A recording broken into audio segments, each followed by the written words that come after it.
Hello everyone. Welcome on to some Final Fantasy XIV. In bed listening to tomorrow will be but let's get out of here. Too loud. Yeah, we're jumping into some Final Fantasy XIV here. I guess Tataru is where I need to actually go, because the idea is to nope, over there. Because yeah, I just resubbed and it's time to do the new MSQ 6.55 and see what that is all about. I don't necessarily think it'll be anything too interesting or exciting. I don't know. I don't have particularly high hopes about it or anything, but we'll do it. I should be white mage for this. And do I have the Tataru stuff? I guess I don't know if I should. Oh, I think I deleted the Tataru stuff because I made this hideous monstrosity. Yeah, I don't think I have it. I'll just go with this. But yeah, the what was I gonna say? MSQ. We'll do it. And yeah, then Tataru's Grand Endeavor or whatever it was called. I assume it was also updated. I actually haven't been to Charlene yet, so I don't actually know for sure, but I assume it is. There's more of it. But hold on, it's been a while. So let me try and remember. So basically we had the whole adventure with Zero and the whole Final Fantasy IV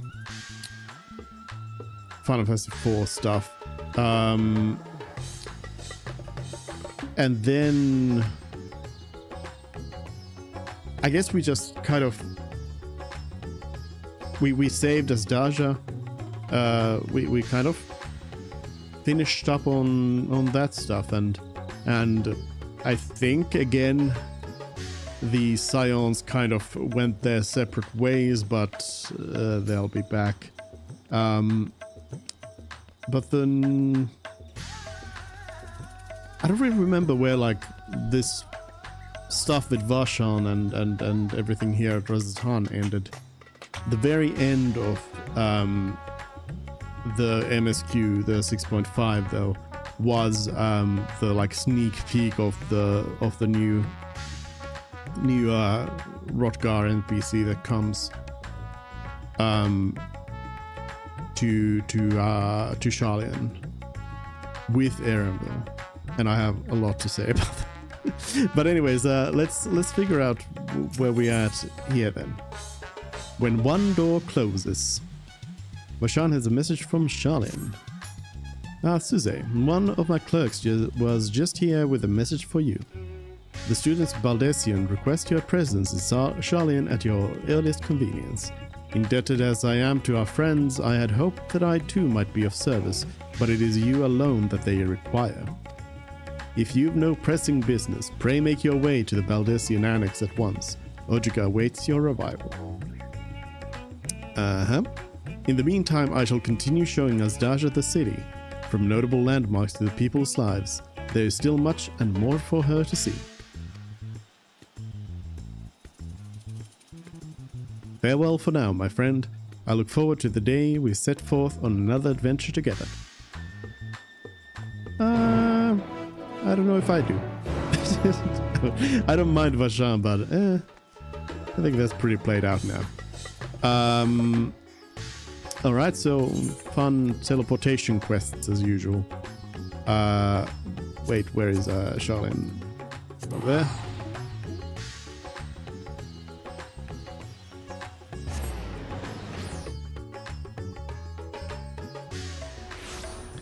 I've also been hanging out with this beaver for a while. Let's do a roulette, see what we get. Oh, to be.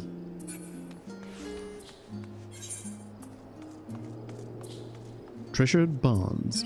Yeah, I assume that's the continuation to that. I actually didn't check if there was any other quests at Razatan. I do have I did get the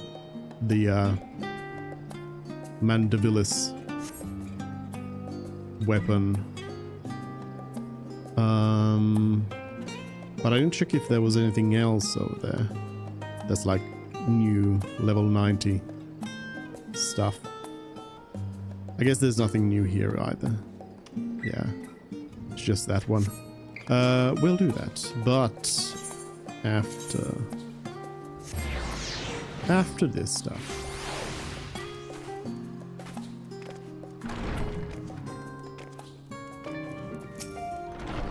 A warm and hearty welcome to you, Suze. I gather you received our message. Please wait here while I fetch Kryle and Gra.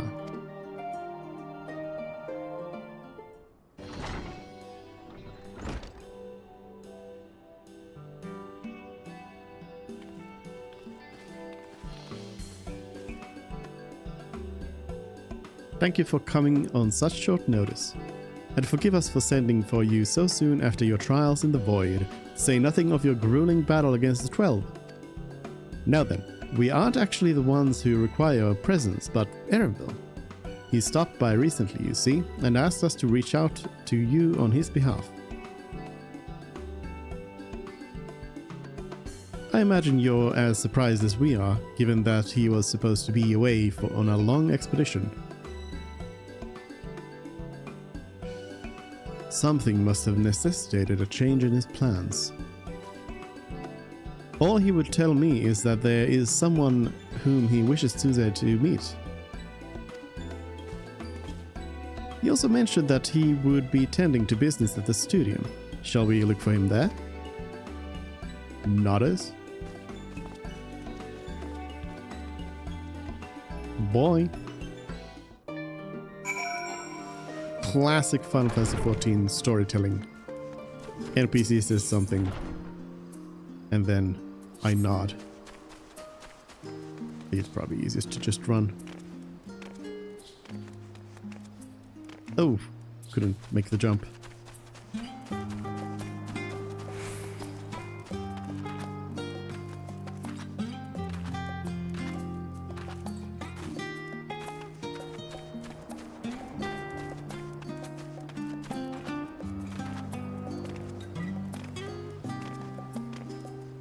Hello.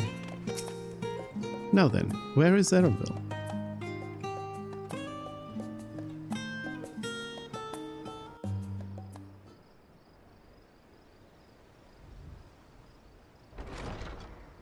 Erenville! Oh, voice acting.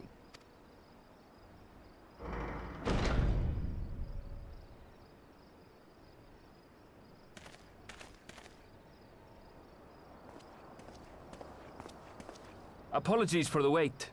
I hope I haven't called you away from anything important. I chanced upon some commissioned items at my destination, so I thought I might deliver them. Where did you go, if I may ask? The New World. Tural. You went to Tural? Then the person who you wish to introduce... Aye, she hails from there. I present to you...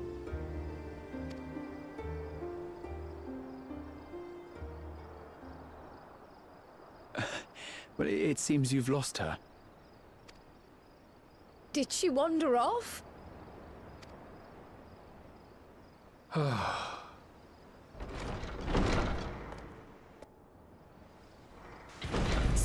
Sorry. It's just so different here. I can't help but want to explore. Well, while you were exploring, your candidate came to us. This is her, the adventurer you crossed the seas to meet. Ooh, you weren't exaggerating. It's plain she's no ordinary woman. I'm Wuklamat, claimant to the throne of Tulihuela. The Wook. Tuli Yolol. It's Tural's governing nation. The capital bears the same name. I'll get to the point. I want you to come with me to my homeland. Given the magnitude of the request, perhaps you should explain why you're making it? Of course, of course. Soon, an event of great import will be held in Tural. The Rite of Succession. Taking the form of a contest, it will determine who next ascends the throne. As daughter to its present keeper, I will participate. And I have every intention of winning. I gotta say, this is the first time I've seen the female Rotgar like animated and speaking, and there's something like uncanny. But I suppose there is also something uncanny about the male Rotgar as well. But somehow, I don't know. I'm not a fan of either design that much. Because it's like,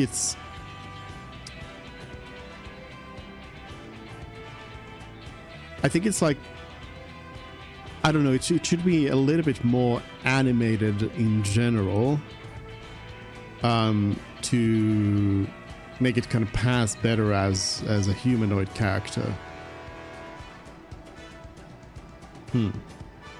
Let's see. I was searching for champions to join me when Erenville told me about you.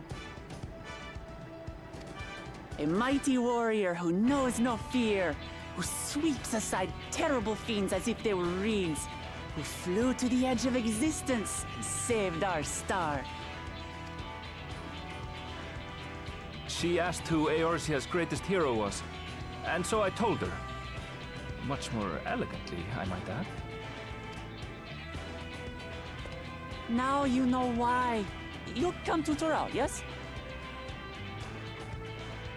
Wait, let's all just slow down. Wuklamat, was it? You claim to be of the royal family, but is it not the Mamulja who rule in Tural? Tulihuela is a nation of many peoples. Not only the Mamulja, as some across the seas are quick to assume. That said, its present ruler is a Mamulja, and one blessed with two heads besides. He's also my father. Not by blood, obviously, but he raised me as his own, and that's what matters. So that is the way of it. My apologies if I was indelicate. Hardly. I know little about your land, and nothing about your parentage. Why did you just kill Gra? But in my eagerness, I've gotten ahead of myself. I can't expect you to agree on the spot when we've only just met. If you have any questions, I'll do my best to answer them. Just know, though, that if it's adventure you seek, you could do far worse than come with me. Now, this is only a rumor. But apparently, the contest will involve the fabled city of gold and the legendary beast, Valyarmanda. Tell me that doesn't pique your interest. You have my complete attention. This is strictly a rumor, nothing more. Golden City, I've heard about it before. It's strictly a rumor, nothing more.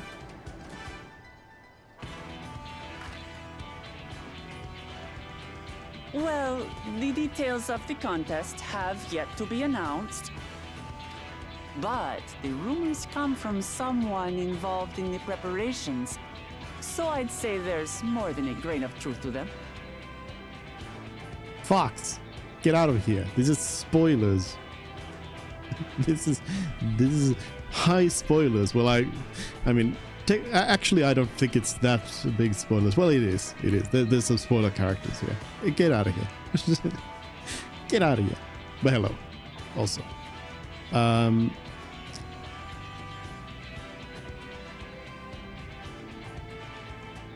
Yeah, I mean, we also know that these rumors are true to the extent that they have announced everything as usual. The devs. I advise you not to put much store by these rumors. Golden cities are not but a dreamer's fancy. Says the dreamer who was bent on finding one when he was a child. Just because you failed doesn't mean it doesn't exist.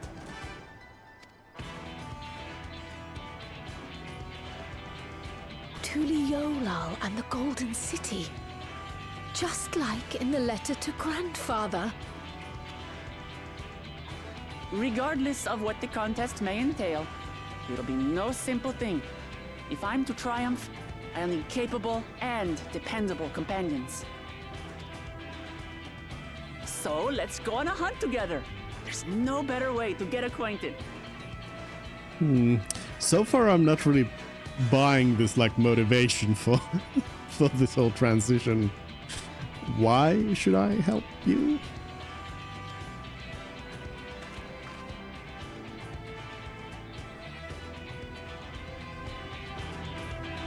I guess that's kind of the problem they are facing by having sort of no tie to anything previous, having to start kind of from a blank slate. Well, not a blank slate, but like having to start from no like build up of anything. Introducing like a whole new area. Having kind of packed up all of the previous storylines and everything, so yeah, it's an uphill battle for sure. Let's see how it goes.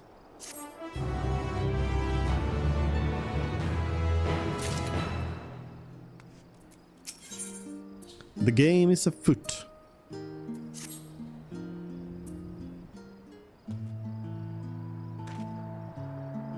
The chance to see not only Tural, but the fabled Golden City besides. This is the stuff of grand adventures, my friend.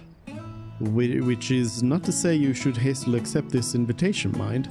There's still a great deal we don't know. So let us begin to rectify that by first getting acquainted with our visitor in the manner she suggests. I'm not certain what might be a suitable location for her hunt, however. Please say Labyrinthos. When I was at the guild earlier, I learned about a petition from researchers on the Isle of Harm.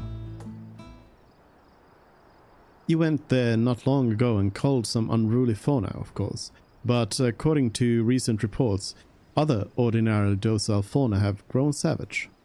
It's believed that they've been unsettled by some manner of predator, and so the researchers seek assistance with identifying and dispatching it.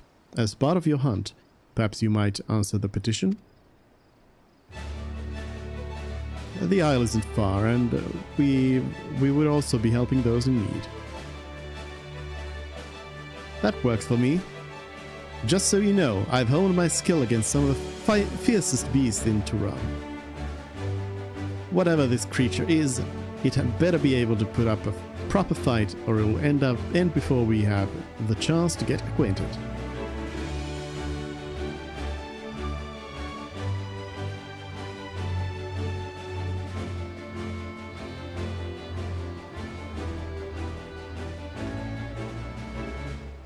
Of course, this stranger from a faraway land is conveniently trained in the same ways of a warrior as I am. And before we can prove ourselves capable and dependable companions,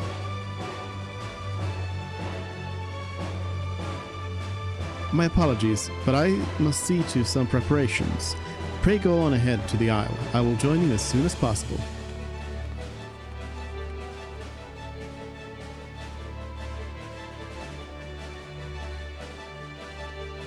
If the rest of you are ready, let us head to the harbor.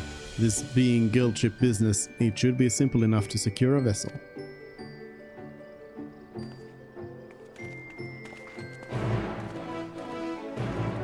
But yeah, I'm personally kind of not a fan of the fact that we have...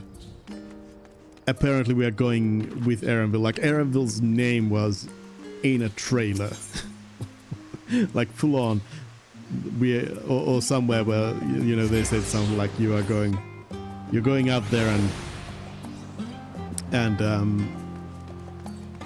going out with all your Scion friends, new friends, and Erenville. Well, why? I just feel like the character is not really interesting in any way. So far, at least. I mean, maybe they can change that, but then again, they haven't really. They've had similar issues where they haven't been able to change other characters either. So we have to take a ship, and I barely set foot on dry land. Oh well, I suppose it's for a good cause, a hunt. Come on, let's get going. Upon boarding the ship, several cutscenes will play in sequence. Okay. Battle. Yes.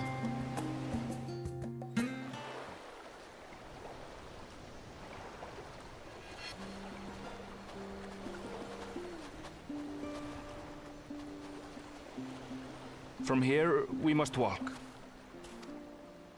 So much ice. It rivals even Yogg-Tural.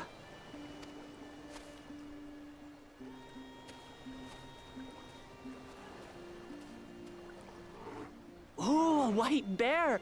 I wonder what it tastes like. Remember, we're here to deal with creatures that have been deemed an unacceptable danger. Do not attack anything else unprovoked. I know. I know.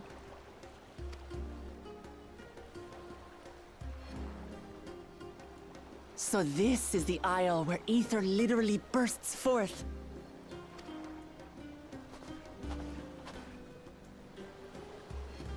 Aye, the Isle of Ham.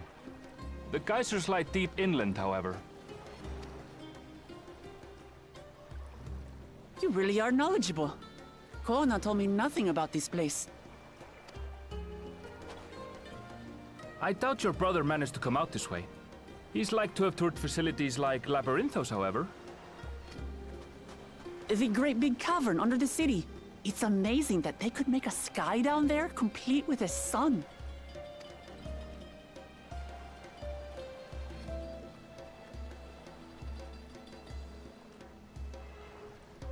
This brother of yours, he has been to Sharlayan. He has. Kono's my second older brother, and until recently, he was a student in this city. He went on and on about technological amusements. It made me want to come here too one day. And so I did. I think I understood something of how he felt when I set foot in his beloved studium. He went to the studio. Your brother must be quite a scholar. But I wonder, like you, he'd be royalty, yes? And such a personage coming to Sharlayan to receive an education would surely have caused a stir, yet I recall nothing of the sort. He consulted with the head of the studium beforehand, that his identity might remain secret. Being Mikote, he had no trouble blending in. He's adopted like me, you see. One time, though, he almost let it slip to a professor. It was all he could do to parry the barrage of questions. Having no shortage of questions myself, I can imagine.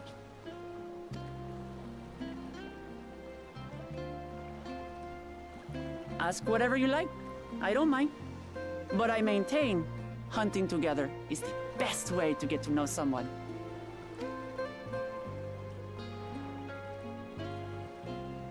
Nadas? The researchers should be up ahead. Let's find them and learn what we can.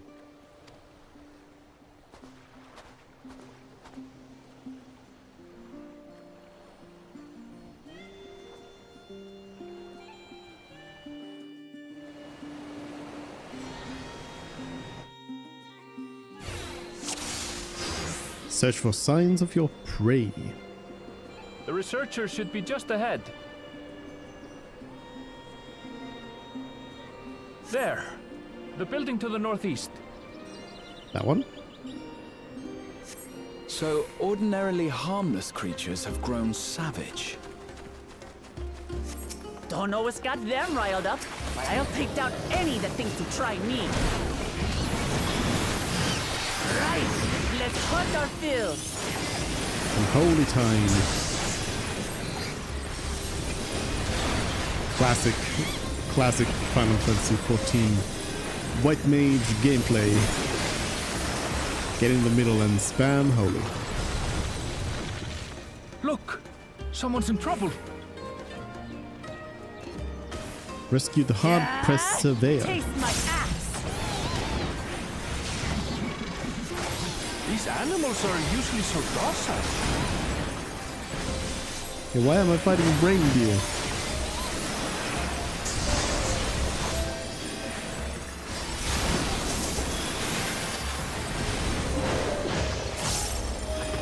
I don't think I need to do any healing here.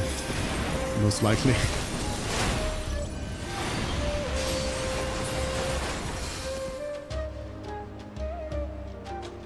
Hello? Oh, thank goodness you've come. I take it you're the one who answered our petition. Wait, aren't you? You are. Suze, the adventurer who saved our star. Would that our meeting was under better circumstances. I was conducting a routine inspection of the transporter here when I suddenly found myself surrounded. You'll find more of the same across the chasm. Once docile animals grown strangely aggressive. My colleagues there can tell you more. If you'll give me just a moment, I can finish checking our equipment. You really are famous.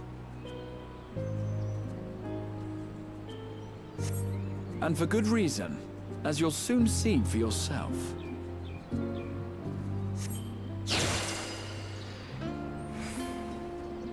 Should be safe to cross now. Quite an interesting contraption you've got here. Is that our petitioner? Let's go and have a chat. Hello. The adventurer come to answer my petition, I presume. We are most fortunate to have one of your considerable skill here to aid us. A creature of unknown origins has been sighted on the island in recent days, and we believe its presence has affected the local fauna. The animals beyond this gate are the worst affected we've encountered thus far, though we dare not go back. Your task is to quell any threats you find and search for traces of the beast responsible for all this. If you should find anything at all, we would be most grateful if you would share it with us. I'll handle this. More clean. Oh. I should not have used my side. Oh. No. Yeah. Okay. Yes. Alright. Is that all? Come on, let's pick up the creature's trail.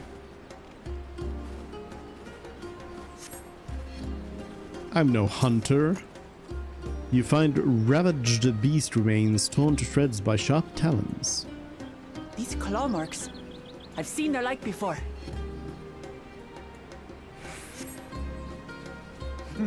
It's starting to feel like a proper hunt.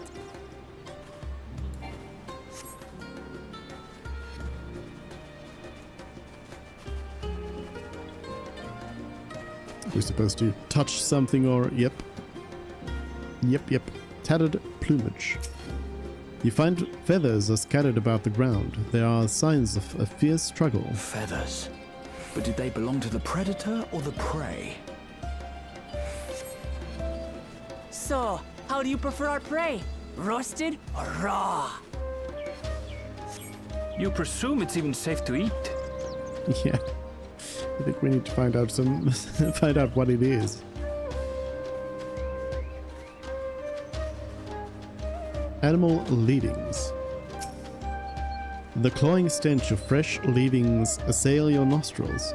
Whatever beast left them is likely still close by. Still fresh. Whatever this beast, it cannot be far. Calm trolls.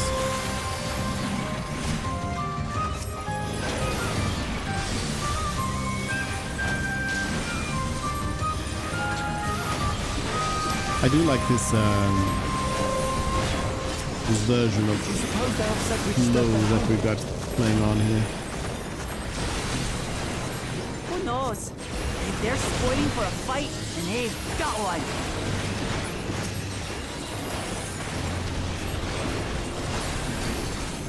Let's head back and report what we found.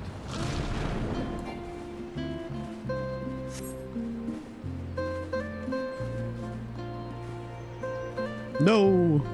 No! Invisible walls.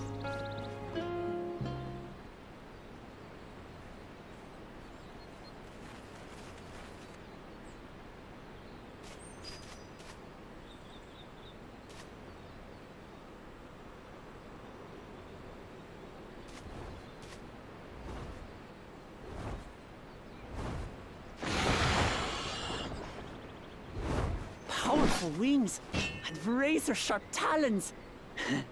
Worthy prey.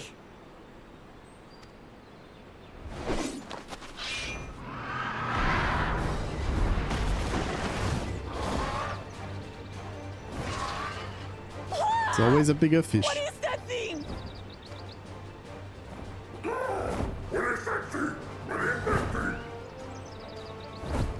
It speaks?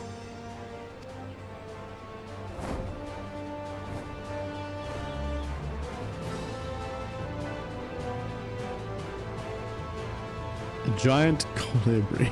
Wait. It's heading That didn't towards the quite look like. falls. I'll stay with the researchers. The creature, I leave to you. Come, Woklamat. Right.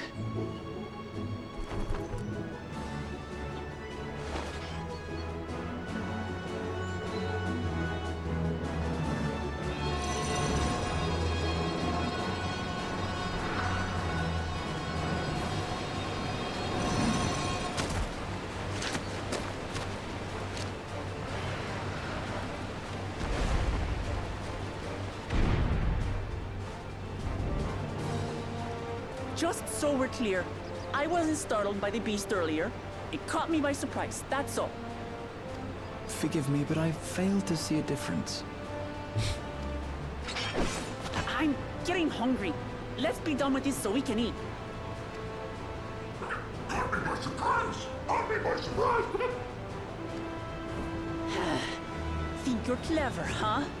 I'll rip off that beak and roast you on a spit!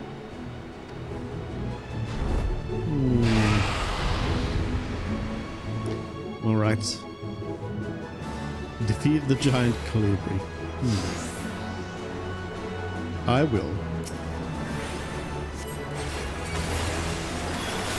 Talk all you like, Bird. I'm going to have the last laugh.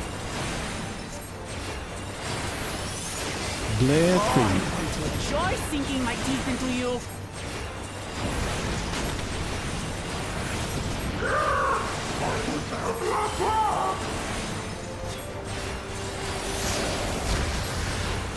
Ah, shut up already, you blasted bird!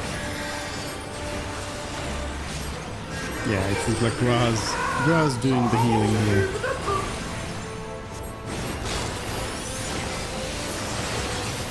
As expected.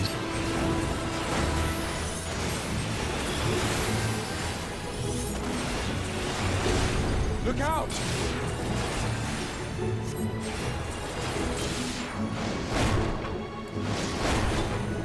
I've never seen such an enormous colibri. I did the fight against Asura. Not good. Quickly, gather together. Obviously to get the mandible weapon. I've got you. Hello? Got you. You just ran away. That was too close. And yeah, it was fun to kind of sight read the fight. I think I got hit by like one vulnerability stack there.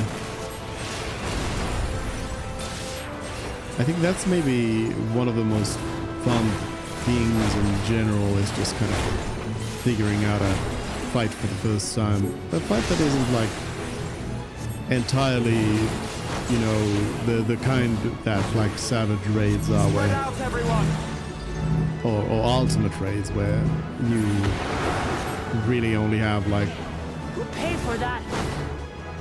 you basically can do 0 mistakes. Ready?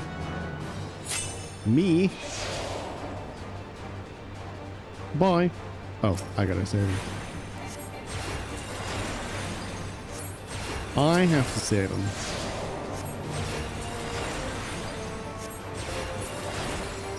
There you go. Bye. Thank you. Why are you running this side? What are you doing?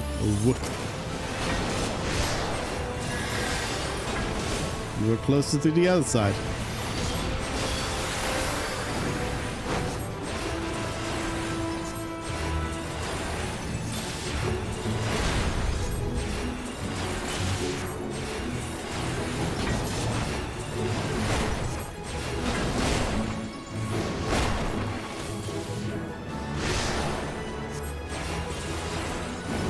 But yeah, I like there being, you know, various difficult mechanics where you have like time enough to react to them and so on, but where it's still a challenge, but also where the whole thing is not gonna just break down if you make a mistake.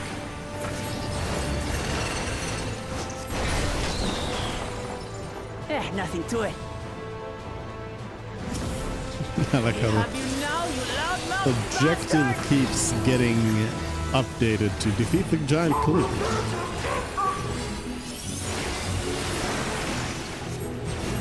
Throw everything you have at it. All I have is one DPS button. That's all I have.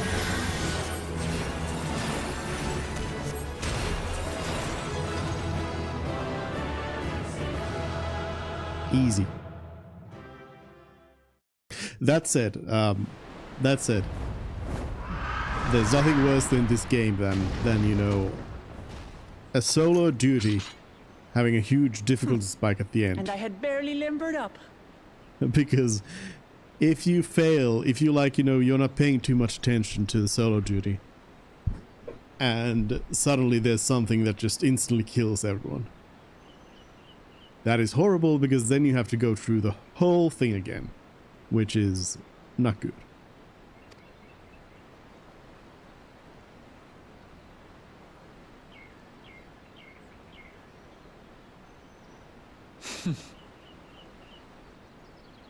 It was a terrible foe, but no match for your axe.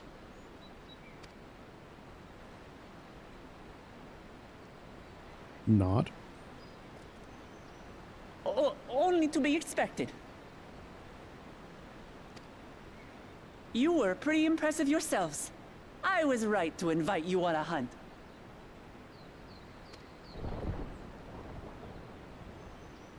But what a curious bird that was. Though we have similar in Tural, they don't grow so big or use such dirty tricks. Dirty tricks? Dirty tricks? Aye, dirty and despicable. Otherwise, I could have easily...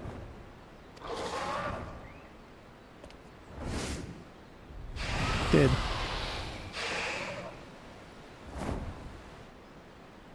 Leave this to me.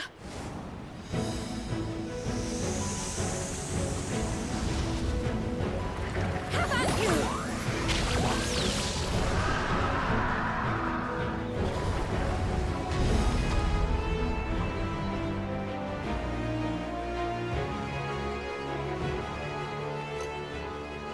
Cryo?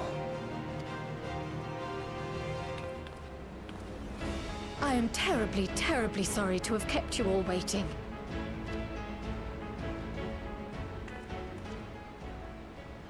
She arrived as I was seeing the researchers to safety. It was all I could do to keep up with her after I explained what happened.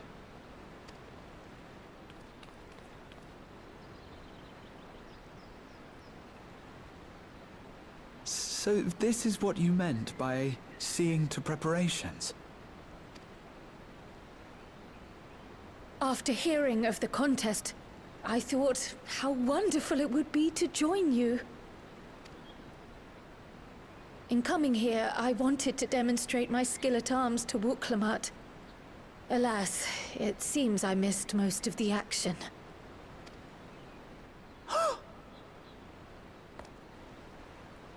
That was amazing!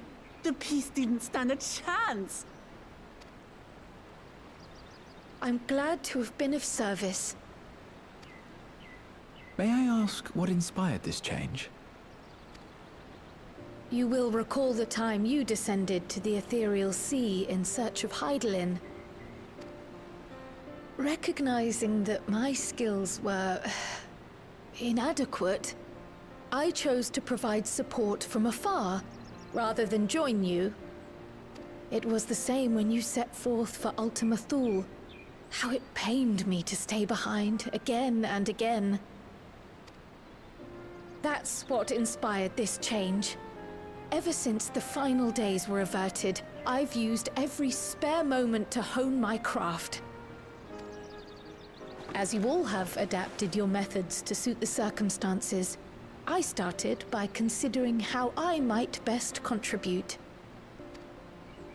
And after much deliberation, I arrived at my answer.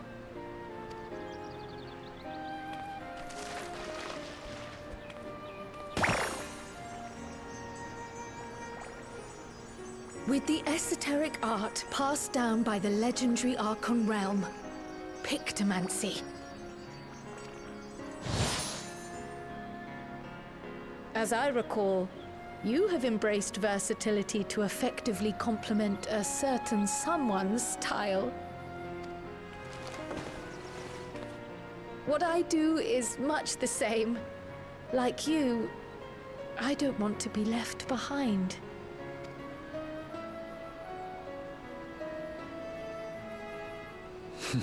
Indeed.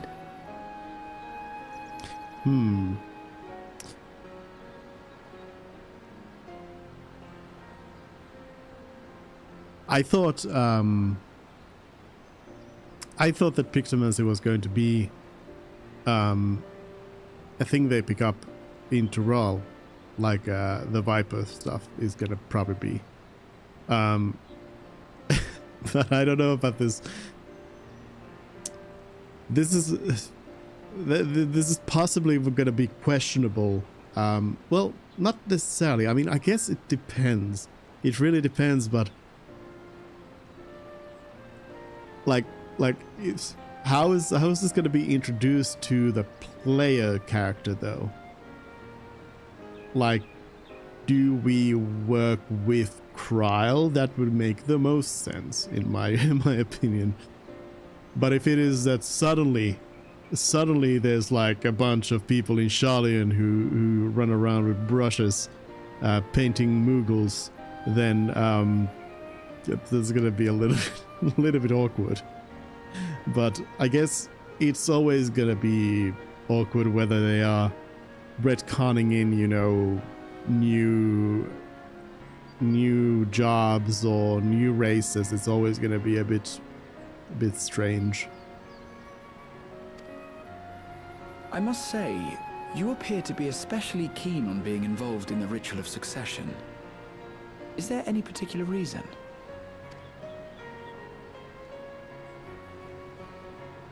Yes, there is. This letter from Tuli Yolal.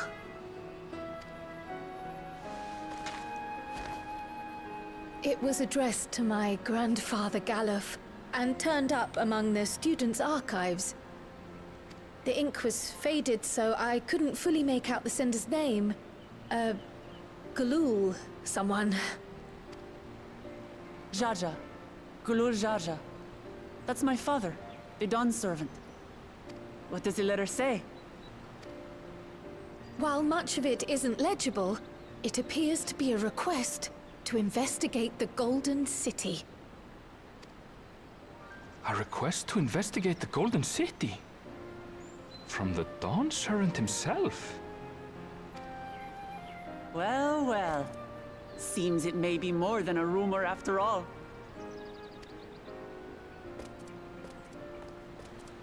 Being a member of the royal family, it was my hope that you could confirm the authenticity of this letter.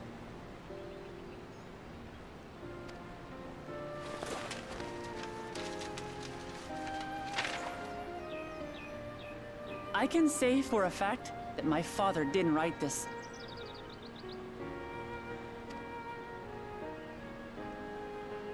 Given how culturally diverse Tuliyollal is, it was decided some time ago that a common language was needed.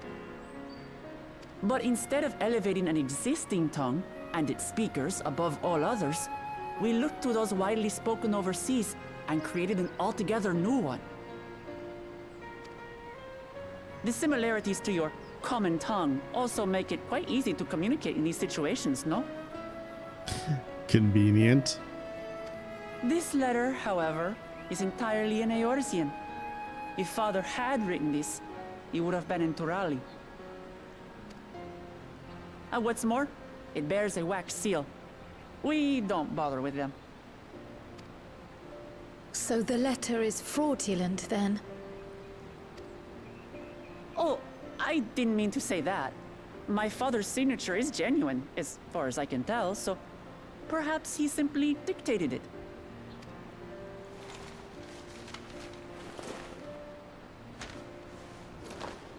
I see. Oh, thank you for the confirmation. It seems my grandfather indeed had dealings with Tuliyollal. I can't help but be curious as to what exactly he was doing there. In order to help us decide on a course of action, would you mind if I asked you some questions about your home? By all means.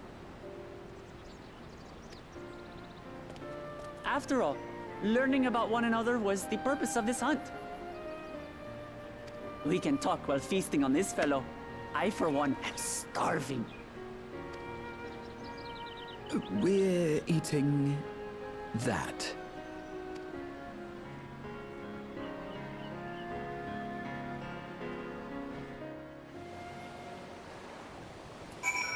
Kryl has been updated.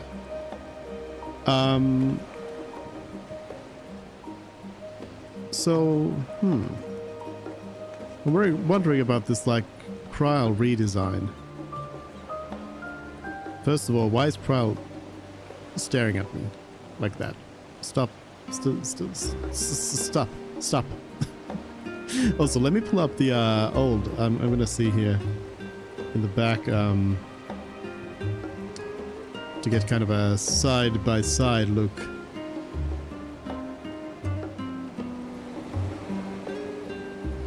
On old Kryl.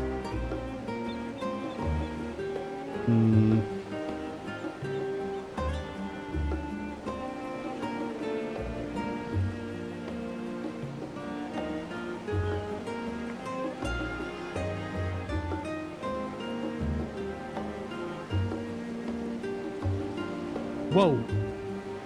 Huge.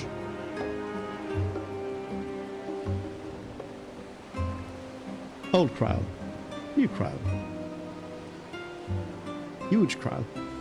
This one doesn't quite show the shoes, but yeah, I guess basically what we've got is a lot less in the, like, down below the waist, a lot less stuff, just basically pretty simple pants and shoes here.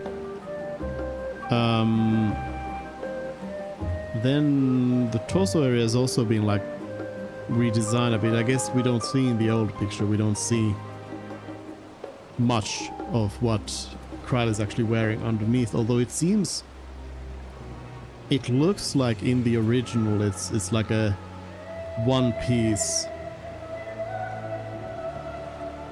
The blue goes from the neck down to the shoes, so it seems like there's some sort of one piece undergarment dress going on, and then the big coat. And I think here we have the hold on, Kral, do you want to like stop doing that? Thank you. I guess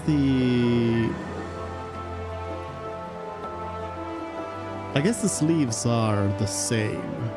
I think they may have made them a little shorter, the like wing tips of them.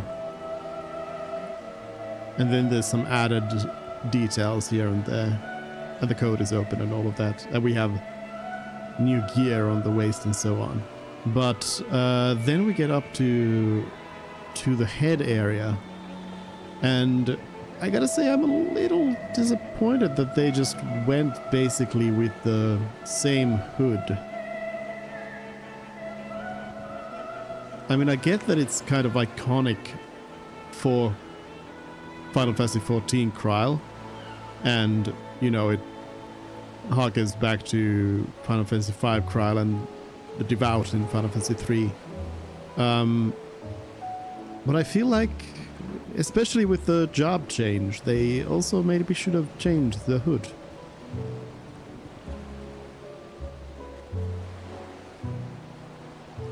Maybe they are afraid that Krile won't be recognizable without the hood, which I don't know.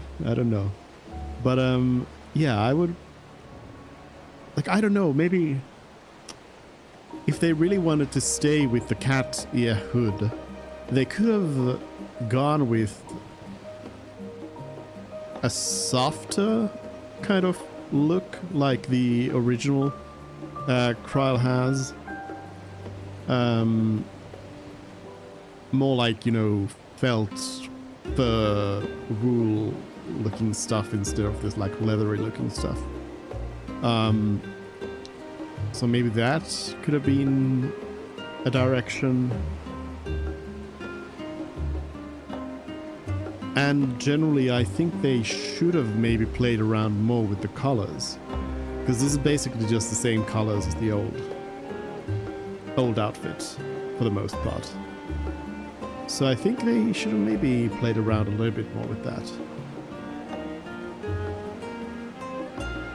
I don't know if, I assume this is the like final design that they're gonna have for Dawn Trail as well. I don't know, who knows, maybe there will be some clothing updates and maybe Krile will also switch clothes, but yeah, so far it's a nice refresh, but I feel like it should have gone further. I feel like they left it a little bit halfway, you know. Anyways, let me delete this Krile. What are you saying? Thanks to Book Lamart, we now know... Let me get out of first person. Thanks to Book Lamart, we now know who sent the letter to Grandfather, among other things. But many questions still remain. With the wildlife pacified and the researchers safe, our task is complete. That just leaves the matter of the Colibri meat. For better or for worse, there's really only one place we can take it to here in Sharlayan. The last stand. Come, let us see what Dickon can cook up for us.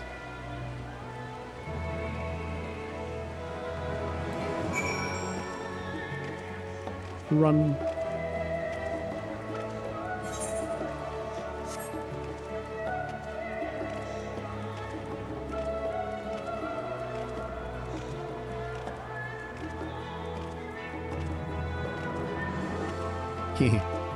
I'm bothering the NPCs.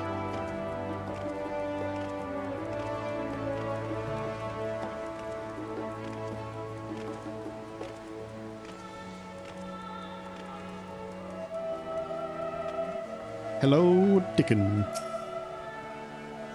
Well now, there's a famished face if I've ever seen one. What can I get you, Suze?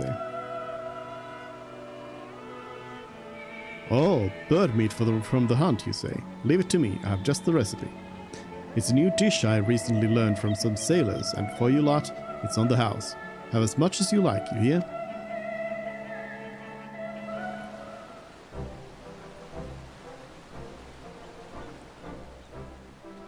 Come, come. Let's enjoy the bounty of our first outing together.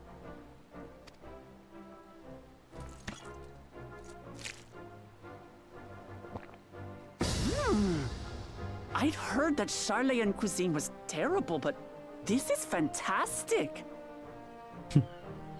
That's a decent random meat model. The texture is kind of no, don't shoot that close, but otherwise pretty good.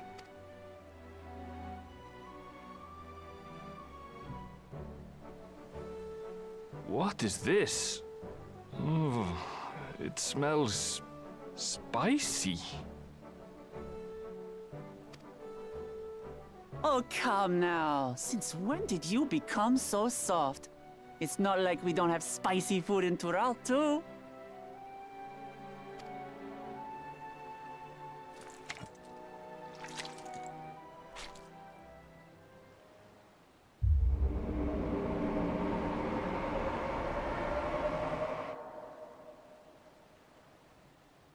According to Dickon, intensely hot dishes have become popular in Razadhan after a traveller ordered a curry with several times the usual amount of spice.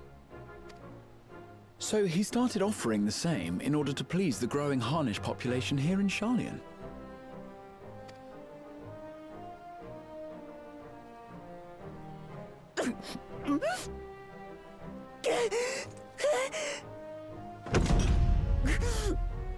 It's nothing I can't handle.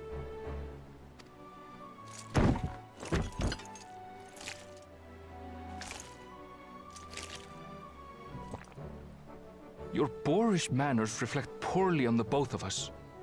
I wish you would consider your station. I swear, sometimes it feels like you open your mouth only to criticize. Would I be correct in assuming you've known each other for a long time? Aye, thick as thieves since we were little. I beg to differ. She is a long-standing acquaintance. Nothing more.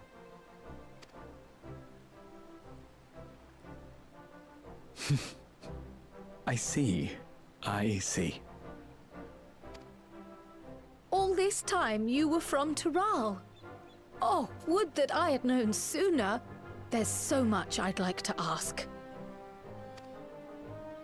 You and everyone else. I've kept it quiet so as to avoid the endless interrogations. Well, if he's going to be a miser, I'll be happy to tell you about our homeland instead. Since ancient times, many peoples have called Tural home, and they've been fighting each other for nearly as long. The fighting finally stopped some 80 years ago, when the reigning Dawn Servant unified the disparate communities and founded a new nation. And that's how Tuliolal came to be. Since then, we've enjoyed an era of uninterrupted peace. But my father is getting old, and he wishes to relinquish the throne to a worthy successor. One who can preserve his legacy. Including myself, there are 4 claimants to the throne. But while we all have the right to participate, one among us cannot be allowed to rule.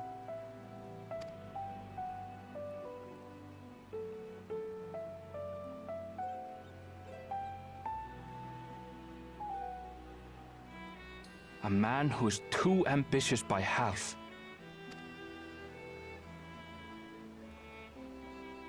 Word of the Garlean Empire's collapse has reached Tural. While most are simply relieved, He sees weakness to exploit and would lead our armies across the seas on a campaign of conquest. After everything my father has done to give us peace, he would drag us back into war.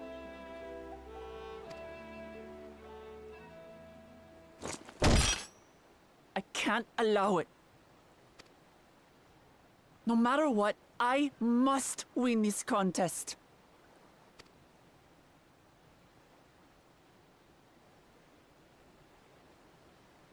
I understand your reasons.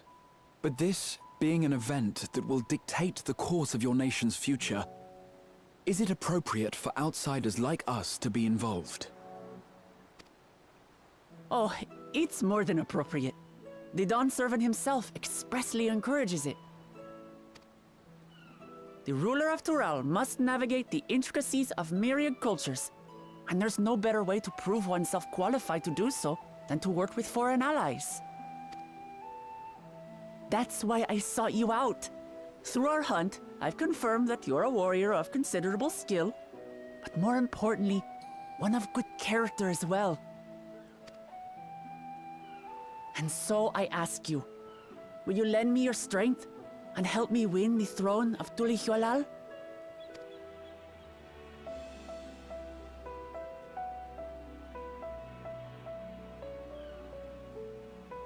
Can I say no? You don't need to decide right this moment. But I will need you if I'm to triumph over the competition. I'll stay here as long as I can while waiting for your answer. In that case, allow us to prepare a room for you at the Baldessian Annex. That's very kind of you.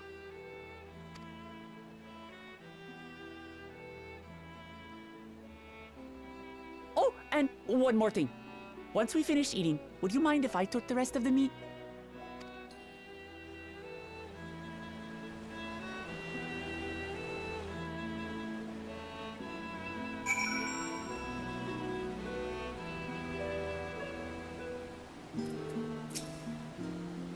Whether Wuklamat has the makings of a ruler, I couldn't say, but I do know that she deeply cares for her nation and her people.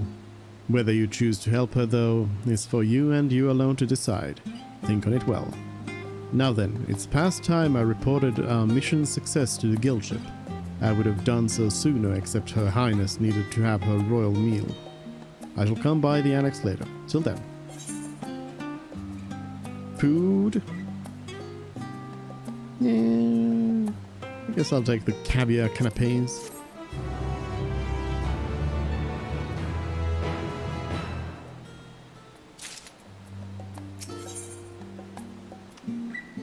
A question mark. Well, I dare say we now have a fair grasp of Wuklamar's situation.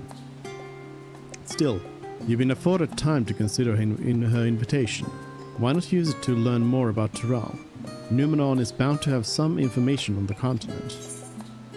It certainly wouldn't hurt to be better informed. Just thought of burying myself in books is making me sleepy.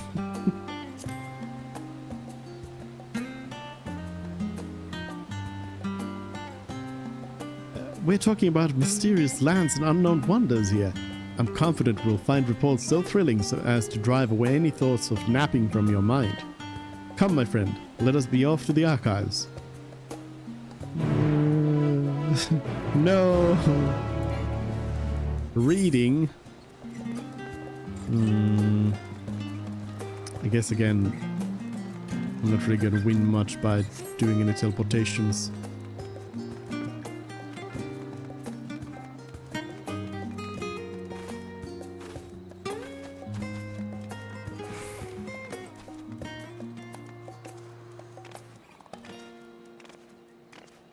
But yeah, so far, like, they are, you know, they're hinting from like a meta perspective, they're hinting at like bigger things, bigger issues going on. But so far from like a character motivation perspective, I'm not really seeing a good reason to go. Though, also, I suppose... I don't... Yes, I can get up that. I suppose... I've gone after lesser stuff as well, you know.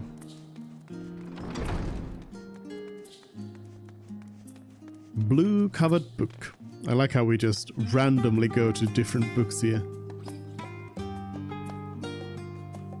Principles of blue magic and spell acquisition. The origins of blue magic can be traced back to the esoteric practice of Wallaki, a tribe in the distant continent of Dural. Also nature in the highest. Cultivate spiritual connection. Learn to harness power, wildlife around them. Change for teaching them a common tongue. Live among them, training the ways. And so on and so on. For instance, I had the privilege of visiting Lapis Canyon. Shaman's watchful eye. Managed to master it.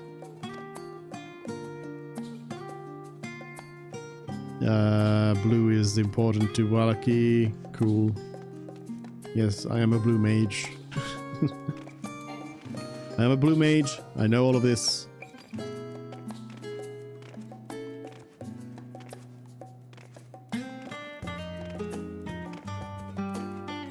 Leatherbound book.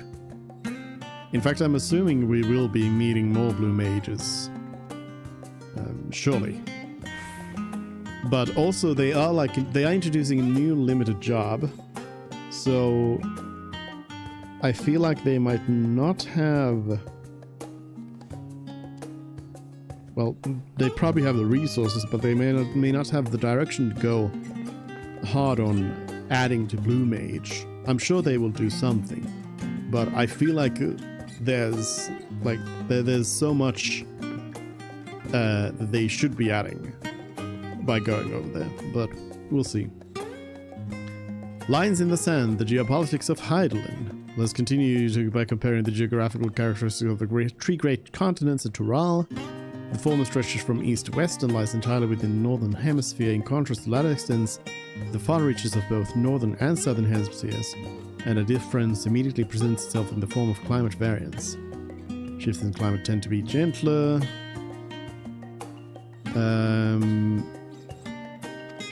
A case elegance, who rose to power in Aldenard before advancing east into Ilsebad. Their movements would be mirrored thousands of years later by the Garleans. Tural. None could make any great headway north or south.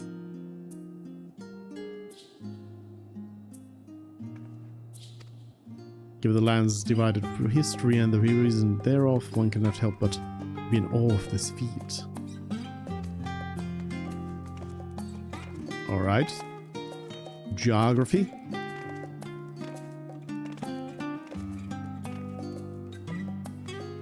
Faded Tome. The flora and fauna of Tural. Every land has given rise to unique wildlife.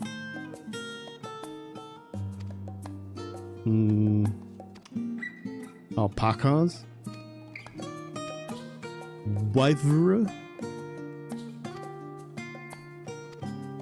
Maligaramanda.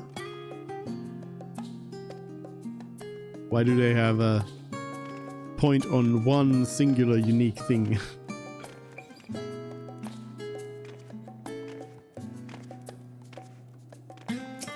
Unblemished book. Eosian cuisine, a history. It's impossible to adequately discuss the historian Eosian cuisine without speaking of that land. Tural, ogre pumpkins, druid tomatoes, Poporo. From the New World.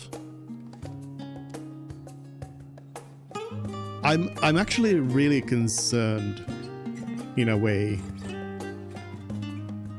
at how like unimaginative they are gonna be with basically fantasy Americas, because Stormblood was really not good at that. Like the far east of Eosia, oh well, it's not Eosia, but the far east is not at all like imaginative. Like you literally have like you got, you know, Japan, you have China, you have Mongolia over there. Like they've got nothing really interesting to offer. So I'm really worried that Tural is also going to be very unimaginative in that sense. No imagination. Hello, Cerulean. And I mean, they like now they specifically, you know, they are talking about how potatoes and tomatoes and everything come from the New World. So yeah, and worst yet, they are bringing 1498 over here. The tale of the culinary magic immigration begins in the year 1498 of the 6th Ancestral Era, when a Lominsan sailor named Kitten Rum successfully traversed the Indigo Deep to arrive at the theretofore unknown continent. Several moons exploring inland, encountered Mamorja, Cream Leader, return, root vegetables, seeds, Poro, bean-filled burrito,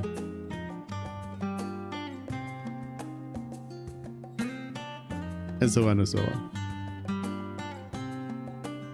Having perused a wide selection of books relating to Tural, you are somewhat better informed about your potential destination. Grahatia will be eager to know what you have discovered. Should you wish to read these books again, speak with a reference page.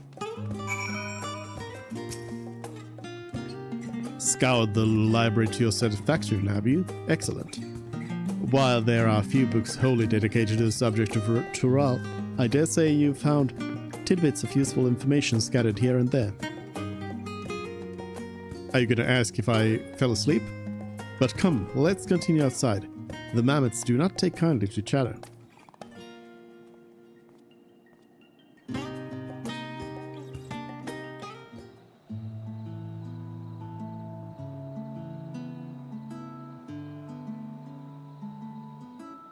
Now then, I'm quite keen to hear your honest impressions.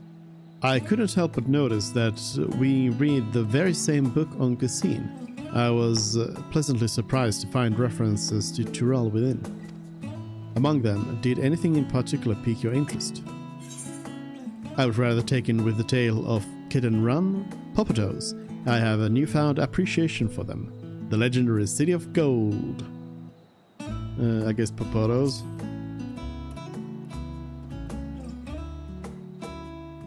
As have I. Despite having just enjoyed a hearty meal, I found myself craving Popotos. As they keep well, they were a boon to sailors, and it was that same property that allowed them to survive the voyage to Elsia. The book also mentioned a method of preservation which sees Popotos repeatedly frozen and dried.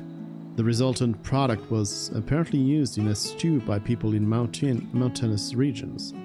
I should like to sample that dish one day. That and all the unique cuisines of that vast continent.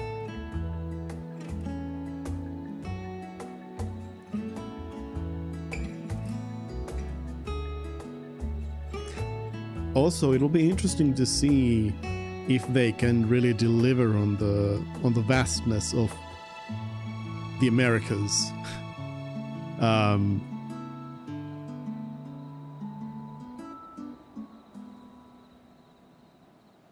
Because they probably will have, 6 new zones or whatever. They probably said how many zones they have, but I don't know. But they'll have, a few new zones. But then those zones need to be big and they need to be far apart to really paint a picture of a big continent. But then they also probably don't want to make them too big, or else people won't like that. So yeah, it'll be challenging to really sell the size of that place. But moving on, did you perchance learn aught about the fauna of Tural? Given your adventuring background, I expect the topic would interest you. I learned about alpacas, wyvers of Valigarmunda. Alpacas.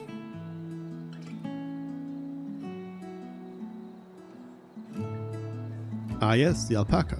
In addition to serving as a beast of burden, they provide clothing for people by way of their lush fleece. They are especially prized by mountain tribes, who hold certain rare specimens sacred.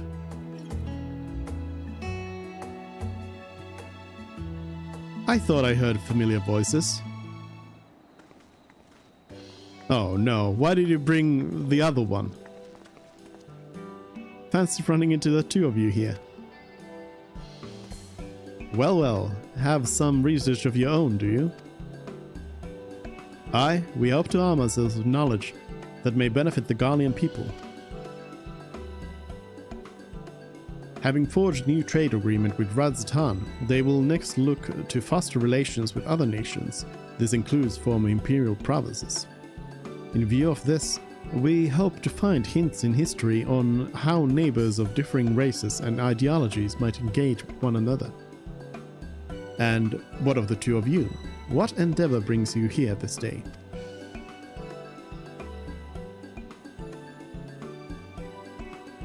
Yappers?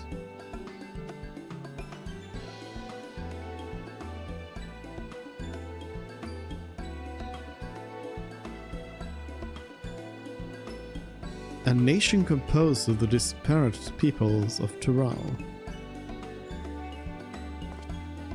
I dare say this is precisely the kind of example we seek. We do well to read up on Tulael ourselves. The contest. Is Zuze the only one allowed to help Wuklamat? There was no mention of such restrictions, as I recall. On the contrary, Wuklamat gave us the impression that she could have several champions. That's all Alice needs to know. I think I know how to make the most of our respite. Follow me, Arthano. We have planning to do. Alice, wait! It would seem our plans have changed, if you'll excuse me.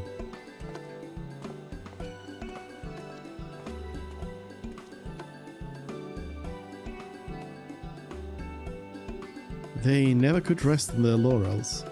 Come, let us return to the annex.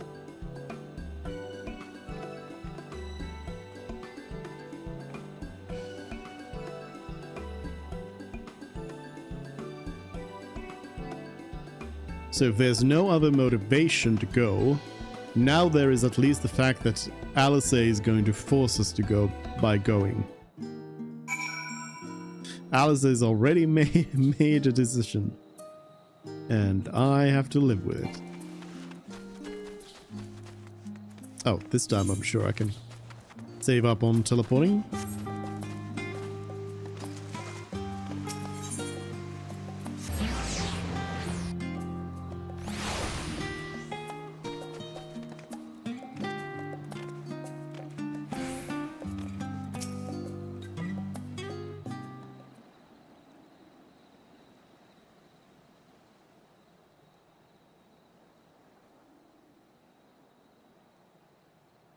Hello?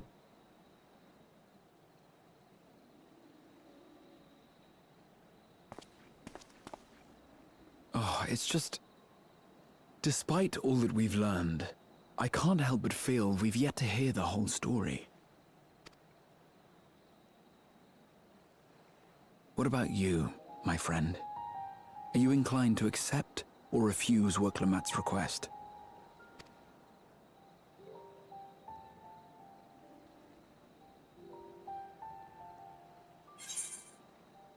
I never say no to a new adventure. I'm still undecided, to be honest. Or I'd rather not get involved in politics. We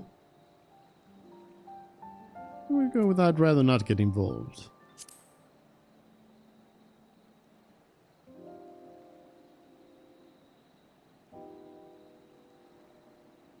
If only others had the same good sense.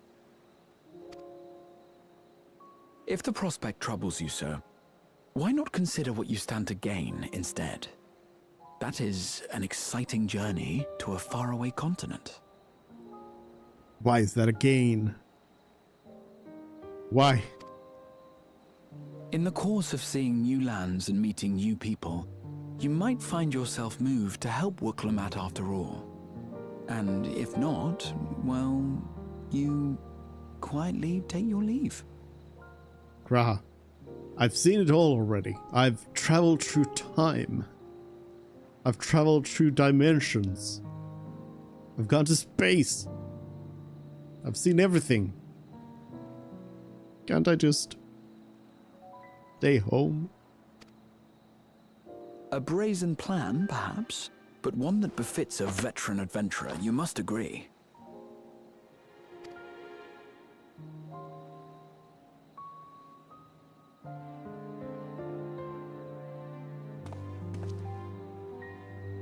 Such a journey would be the envy of many a scholar. Distant as it is, Tural remains largely unknown to us, with only meager records to be found in Numenon. The experiences to be had, all the things you might hear, feel, and think. It's enough to stir me to the core.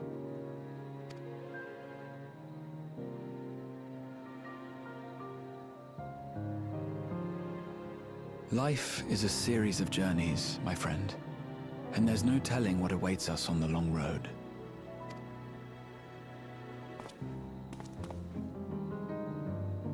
But what's important is to be true to yourself as you walk it. Only then can we hope to be content when we arrive at the end of one and step forward into another.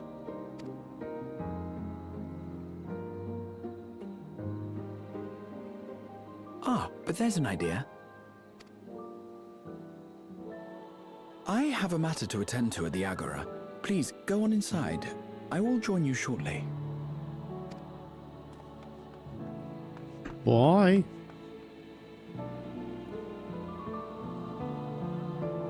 Yeah, I'm still not convinced.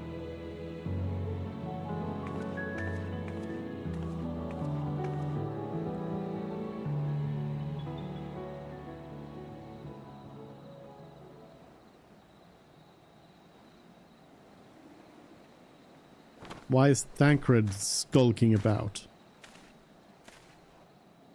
Why do these people not leave me alone? Just go home. Go find your own life.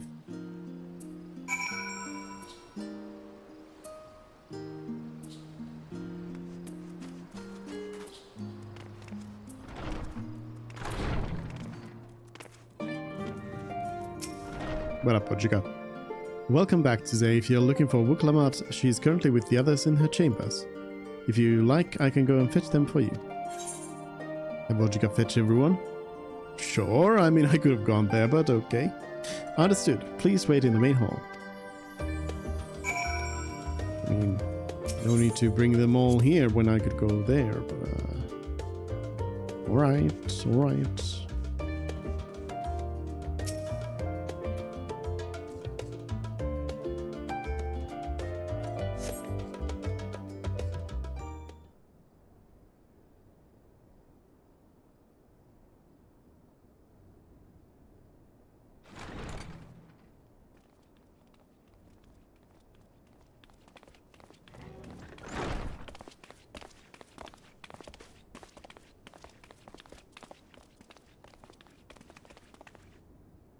You have the look of someone who's made up their mind. Go on then. Let's hear it. Have I? I wish to boldly go where I've never gone before, or I've never been one to turn down adventure. I'll do it. No. Where's the option to say no? I have not made up my mind that I want to go. I'll do it.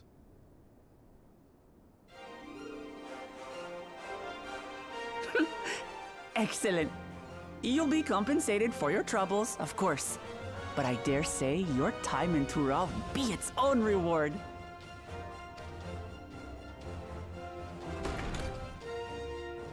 You're not planning to leave without us, are you? Kinda, yes. Not gonna lie. Especially with that Alpha. Alice! What are you two doing here?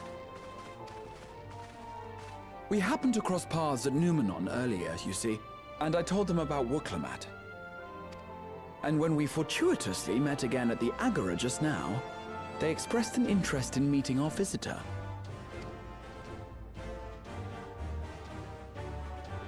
Ah, you must be the twins who are sneaking after Erenville as toads. Also, I gotta say this, it sticks out like a sore thumb. Like you have this pretty decently textured map here. Like it's a pretty nice resolution, but then you have this like absolutely horrible whatever that is. Oof, it looks so bad. 100 things about us you could have told her, and you chose that! First impressions last.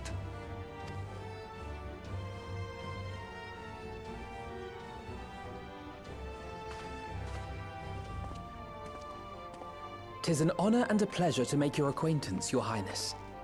Alphino Leveilleur at your service, and this is my sister Alize." Oh no, let's not do that. I really can't stand titles. So, you want to participate in the contest too, is that right? Indeed we do. We've been assisting with the rebuilding effort in Garlemald. Yet while progress is being made, the question remains of how the nation might reconcile with its neighbors. We believe there is much we might learn from Tuliolal, a nation founded on unity. And in return for this honor, we would spare no effort in supporting your claim. The more the merrier, I say. And I'd be keen to learn about Eorzea and Garlemald from you as well.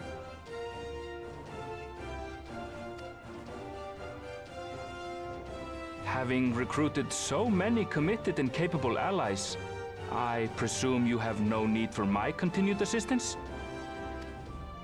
Nonsense! Like I told you before, you're indispensable. They're strong, aye, but strangers to our land. They need someone to guide them, to point out the dangers, and spare them grisly deaths. I can't think of anyone better suited to that task than you. What's more, despite your assertions, I know you haven't given up on the City of Gold.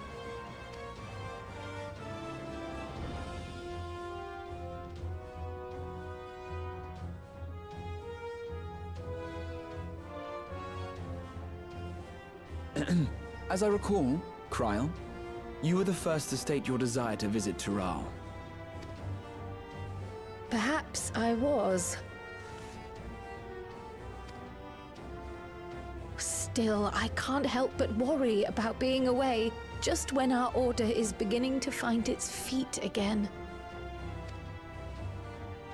You have nothing to worry about. I haven't forgotten how you held the fort while I set off to explore Alzadal's legacy. It's only fair that I return the favor. Pray, leave the students to Ojika and me.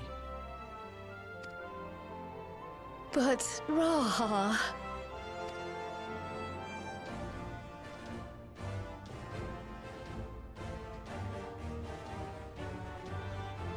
You want to retrace your grandfather's steps, don't you? This is a rare opportunity, and I insist that you seize it.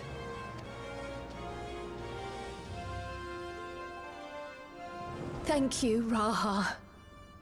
Thank you. Well, looks like it's settled. I'm counting on you all to help me win the throne.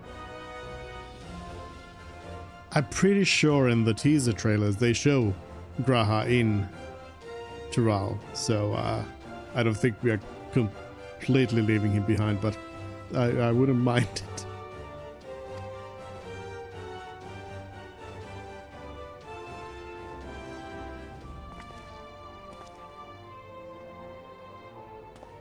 I suppose now is a good time to show you what I spent a small fortune on at the Agora.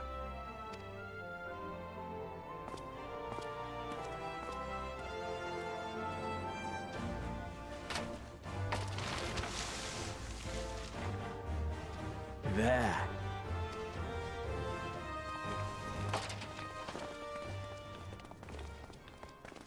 This, my friends, is the latest map of the world, created to celebrate our friendship with the Loporrits. Cast your eyes west of Sharlayan, for there it lies. The site of your next great adventure, Tural. Map.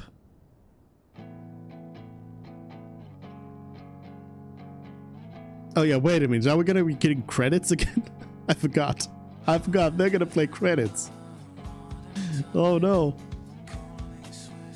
Oh no. Oh no, that looks bad. That looks... Oh no, why are you zooming in on that? Whoa, whoa, whoa, whoa. Stop zooming in on horribly low resolution textures, please. Oh no. 7.0, the graphical update cannot come any sooner, but also I don't think it's gonna be able to be enough. I feel like it's just not gonna be enough, is it? Oh no. Elf no. Anyways.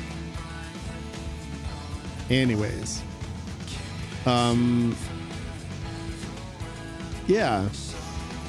Gotta say, I'm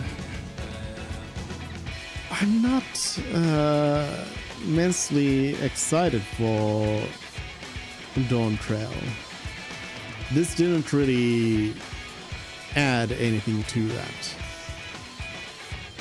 for me.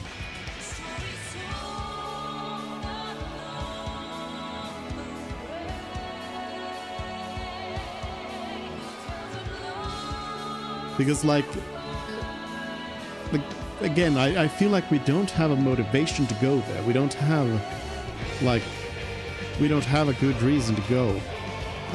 Other than that Graha thinks I want to go on an adventure, but I feel like I feel like that is something that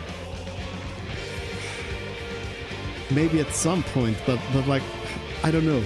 Right now it feels like my characters come like back from, you know, this huge adventure. Like first the whole like Endwalker stuff, and then being kind of forced in after trying to go on a little adventure, then being forced into this whole huge thing again with the patches. So I feel like the character should probably be a little bit less inclined to just go on a random adventure again and just gotta take a break or something. So I'm not buying it. But yeah. I mean, I guess we'll see. Right now, if you're asking me right this moment, I feel like I would probably not necessarily be getting Dawn Trail right on release. It'll pretty majorly like depend on my like financial situation when it comes out. Like, do I have the extra money to throw? And I feel like I need to have like extra money to throw at it. Why are you reminding me? why is that the last character?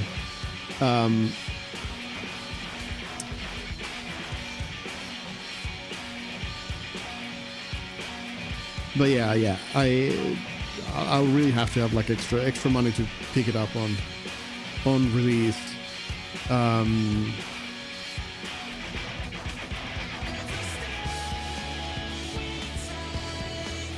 From everything that we know so far, it's not it's not feeling like it's gonna be necessarily pure gold. I mean, it's hard to say at this point, of course, and we'll find out when it actually comes out. But right now, I'm just getting very, very strong like Stormblood vibes out of it. So I'm not too hopeful about it, but I don't know. I guess we will see. We will see how it goes.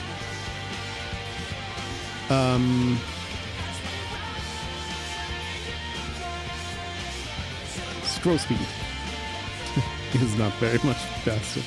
I think we'll just skip this now, just showing pictures. I like the character art though; those were nice. But we've seen all these credits. I suppose they probably added a couple of things there. What a put. Lest you wonder about your passage to Tural, Erenville will arrange a ship through his guild. You need only worry about your own preparations, and also wait several months. Speaking of which, please take this with you, a rugged and ready knapsack. May it serve you well on your coming adventures. Now I'm not sure when departure will be, but rest assured I'll let you know when I hear something. Till then, please take your ease. A knapsack.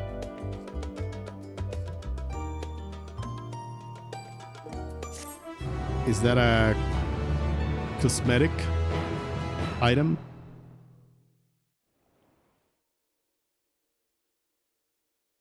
Meanwhile, in Limsa. Okay, let's see if this is the one more thing that drives it all over. Oh, it's just this. When thing does here. the next ship set sail? May I ask your destination?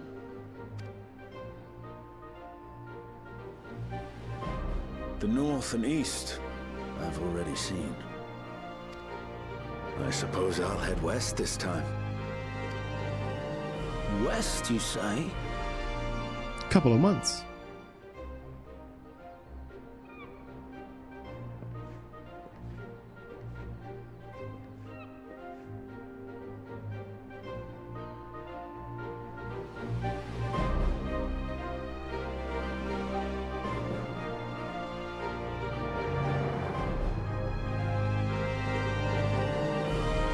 Meanwhile, in Old Charlian, are they just gonna show like everybody going?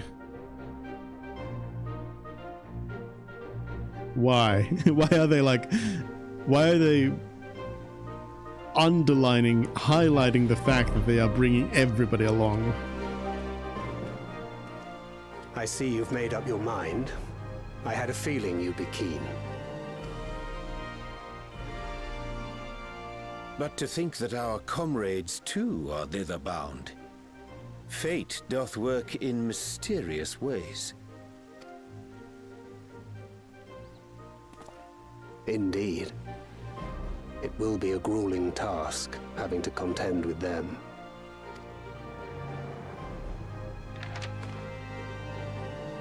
If the prospect doth trouble thee, 'tis not too late to decline the petition. Though thine expression would suggest thou art far from perturbed. Oh, how could I possibly be, knowing what's to come?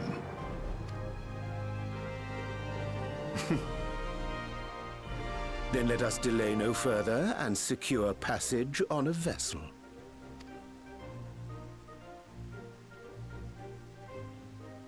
Aye. This will be a mission to remember. Imagine if you could read this.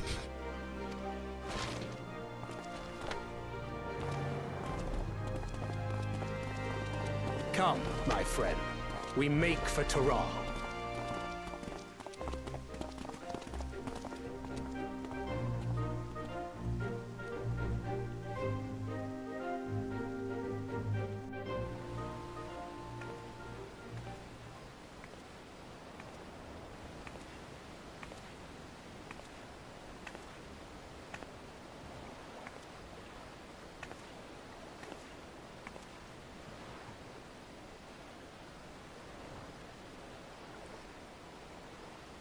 Tell me, have you been to the ruins beneath the waters of the Bounty? Why are we flashing back to this again? Or the treasure islands beyond the frozen waters of Blind Frost in Offerd's north? The fabled golden cities of the New World?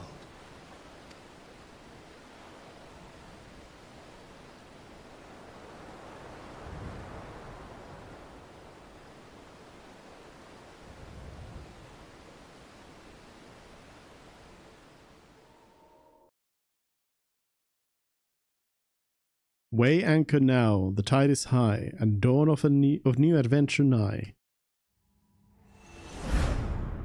Row forth to break horizon's bond, and tread the... Hello. Tread something.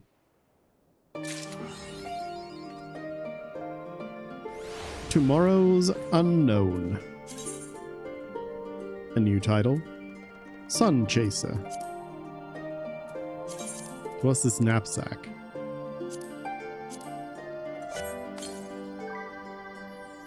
It's a personal effect, yeah.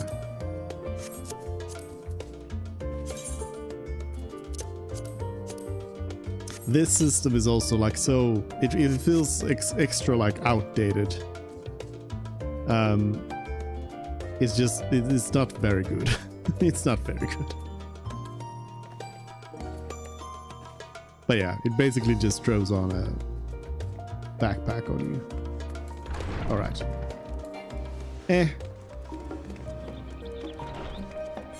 Not a new glam. 0 out of 5. Alright, well, that's that. Let's go help Tataru.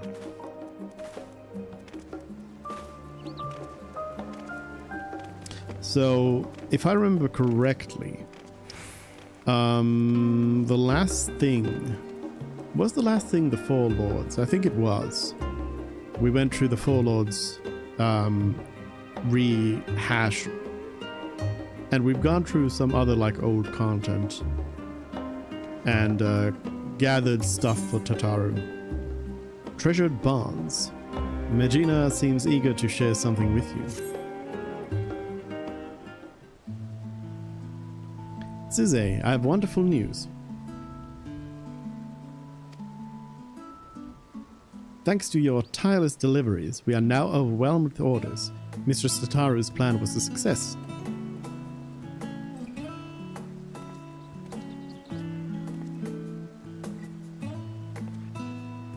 That's another shipment sent. I don't think I've ever packed so many parcels in my life.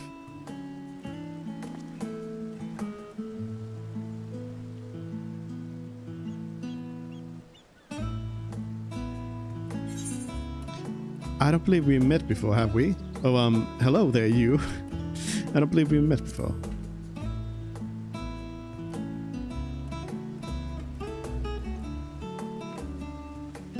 My apologies. Allow me to introduce myself. My name is Hashdad. Like so many Hanish refugees, I left my home in Palaka's stand and came to Sharlayan during the final days. You saved my life more than once. I've been working with Taru's boutique and with Megina and Varsarud, albeit behind the scenes. It's rare that I have occasion to visit the storefront. An unfortunate side effect of the constant demands of all our staff, though I think we would all agree that the hustle and bustle is for the best.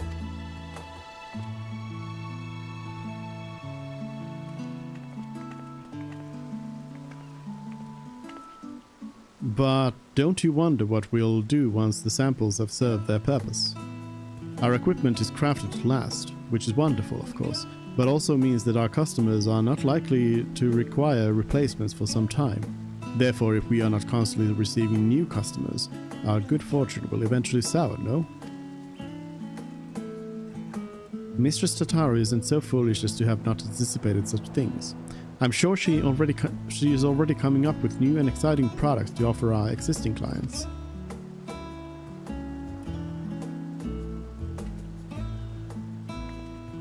Actually, I have an idea of my own. For a new product, I mean. In fact, I presented it to Mistress Tataru just the other day. A new uniform to outfit the academics and researchers of Sharlayan. Oh, how enterprising. And what did she say? Well, she seemed hesitant, which I could only interpret as reluctance to hurt my feelings with explicit rejection. But then she told me to look into it further and draft a formal proposal for review. That's wonderful, Magina.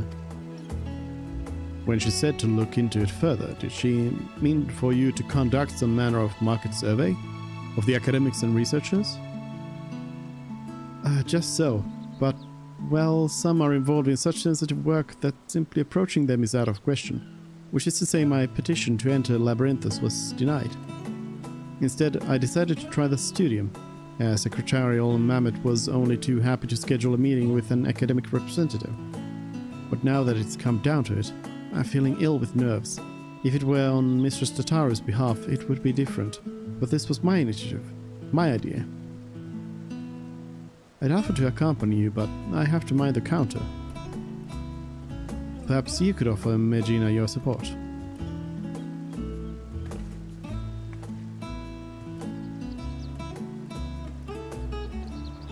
Oh, thank you. Can I come as well? I'd like to start thinking of what supplies we'll need for our artisans once your plan is approved. Of course, very well then. To the studio we go.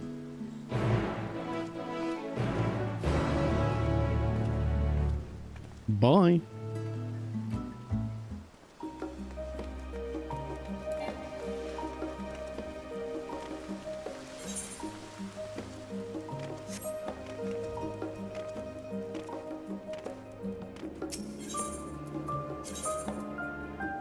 Teleport away.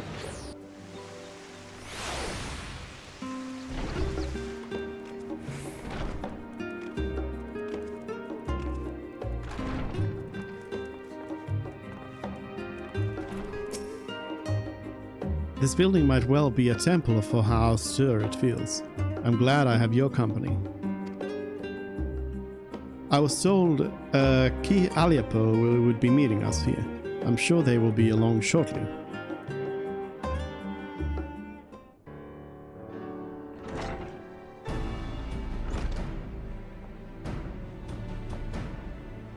Hello, representatives from Tataru's boutique, I presume? Oh, Suze, what a pleasant surprise. Though I suppose your presence should merit no shock at all, given the breadth of your generosity. Hello. Pleased to make your acquaintance. My name is Megina, and I am ever so obliged to you for making the time to speak with us. Ki Aliapo, at your service. And there's no need to stand on ceremony, I assure you. Most of our academics are far more concerned with their research than pleasantries, admittedly to their detriment at times. Anyway, how may I help you this morning?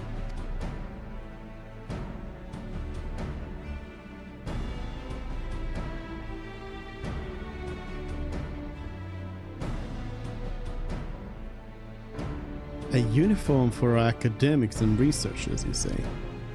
I myself am ill-equipped to offer an authoritative opinion on the matter, so permit me to arrange some meetings with faculty representatives.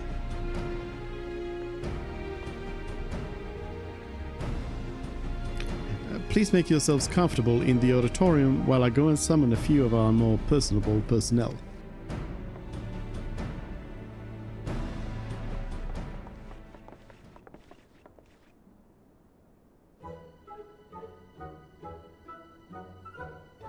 Got some clown music.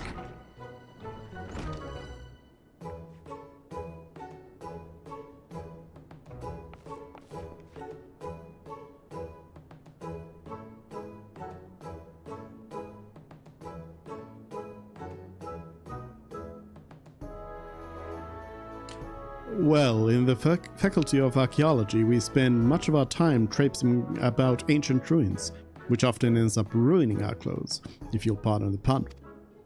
An outfit durable enough to handle extended use would be welcome, but it would need to be lightweight and breathable as well. Equatorial deserts can be most taxing, but then again, you'd be surprised just how many relics are hidden at the bottom of lakes, and northern waters can get quite chilly. As it stands, my colleagues and I throw on any old thing for our fieldwork, whatever we have on hand that is suitable for the conditions, with the understanding it may need to be disposed of afterwards. Poor Boric works his fingers to the bone as it is, and if Professor Namono caught me shopping for fancy clothes instead of interns, he'd be the one dressing me down. Misplaced priorities, never mind the tight budget. None of this is what you were hoping to hear, I realize. No, thank you for your candor. It's true, new kit can be quite rather expensive. We must ensure our prices stay affordable. The ideal outfit for astronomers. Wait, Jerome mentioned something about fashion recently, when we were stargazing. What was it? It is not the clothes that make the man, Jude, but the man that makes the clothes. Yes, very lovely and poetic, but I haven't the foggiest what it means.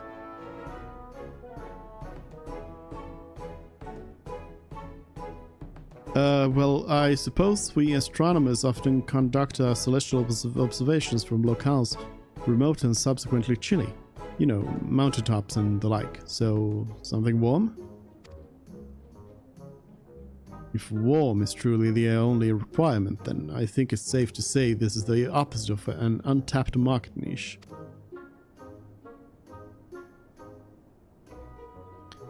The Faculty of Medicine has strict requirements for dress on account of hygiene regulations.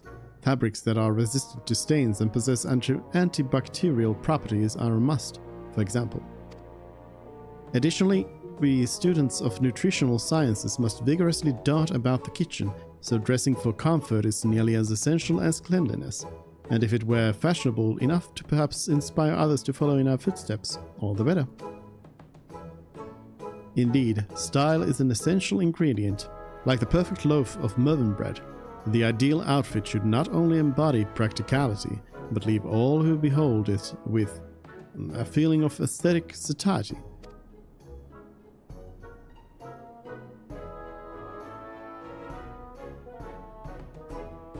We require no such clothing in the Faculty of Anthropology, for we make all that we require right here. Rather, Professor Tankin prefers to do so, that he may better understand how necessity begets innovation. I can't say I completely agree with the logic, though I suppose I've grown to appreciate his sense of aesthetics, and now that the professor and I are... but that has little bearing on your project.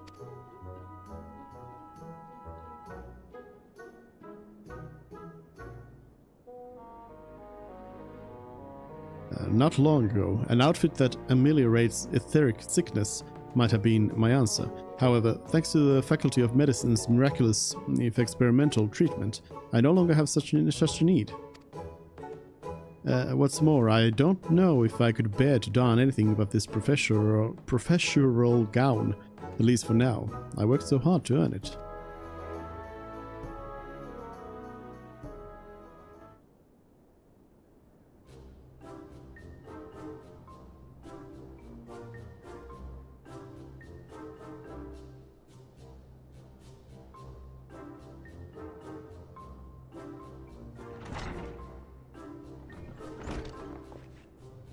Well, how'd it go? I don't know how, to be honest. Everyone has such different preferences that I'm not sure if it is even possible to satisfy them all. A fair concern. The studium's faculties are filled with opinionated individuals, each with their own peculiarities. Additionally, our academics spend much of their time engaged in fieldwork as opposed to seminars, which further complicates stipulations of dress. In other words, we have our work cut out for us. Academics sound just as unique as adventurers. We have our work cut out for us.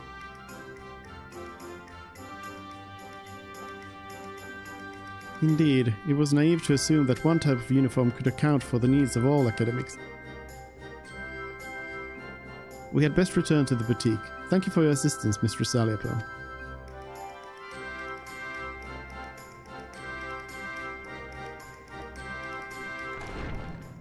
I wonder if we'll, for no reason at all, just meet another Aliapoa in Tyrell. Just randomly. And I truly thought I had a good idea. I mean, gotta be real. That didn't sound like a good idea from the beginning.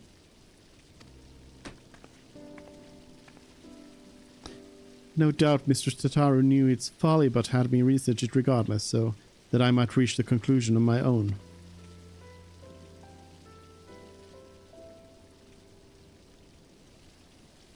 She meant well, I'm sure. See how the hardships make you strong. I believe I've heard that expression before, but where? That's an important phrase to you, isn't it? Have I heard that expression before?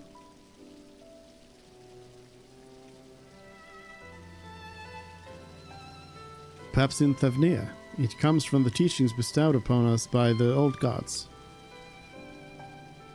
Many of us took comfort in the words during the final days, after we fled Palaka's stand. You may have heard it spoken then.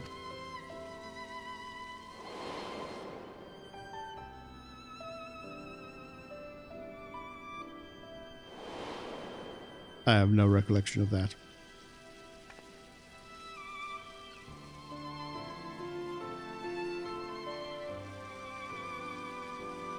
When we call upon the divinities, it is not to beg for salvation, but for guidance. So long as we live by their teachings, there is no hardship we cannot overcome.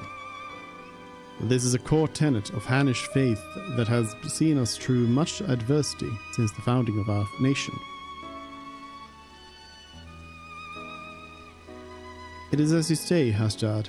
Yet until you did, it did not occur to me to consider how they might apply to my personal struggle.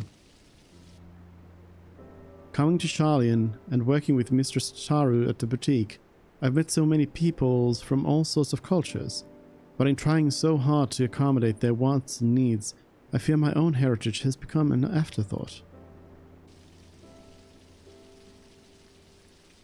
There is no shame in dedicating yourself to your work, and as we all have our limits, compromise and sacrifice are inevitable. It may surprise you, but once I aspired to become a steward. To look back on it now, it feels fanciful. Strange that we so easily let our dreams be cast aside by circumstance. I swore nothing would stand between me and my chosen path, and yet, here I am. I know the divinities will guide us wheresoever we go, but what if we stray too far?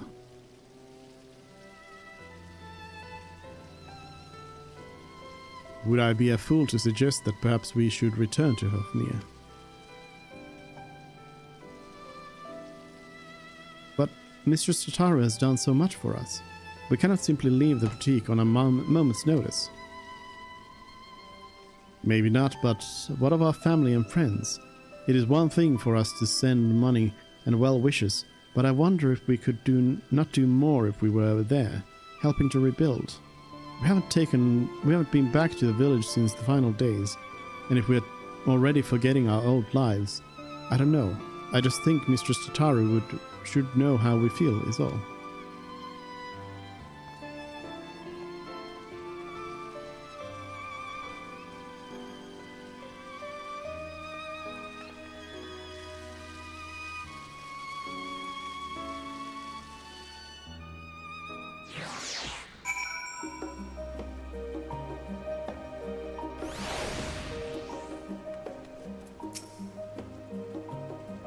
Vasarud says that Mistress Tataru should be stopping by soon. When I asked how she felt about returning to Thavnir, she said she'd need time to consider.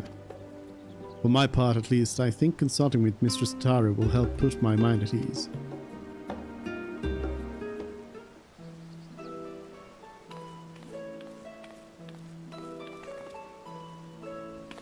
My, what a busy counter we have today. Hashdad, it's good to see you out from behind your usual shipping crates. Yes, I thought I'd come and help with Magina and with her research. We've just returned from interviewing academics at the studio. About that, Mistress Tataru.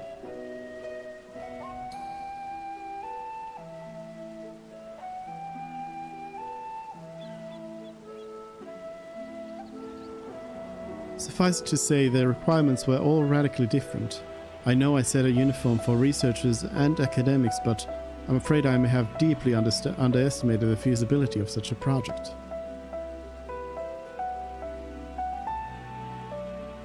And that's perfectly alright. The important thing is to learn from what you discover, so you can retain and apply that knowledge as you continue on your entrepreneurial journey. The right idea for a new product will find us when it's ready. In the meantime, I have more samples I'm in need of delivery, and seeing as Suze is very conveniently standing within my line of sight.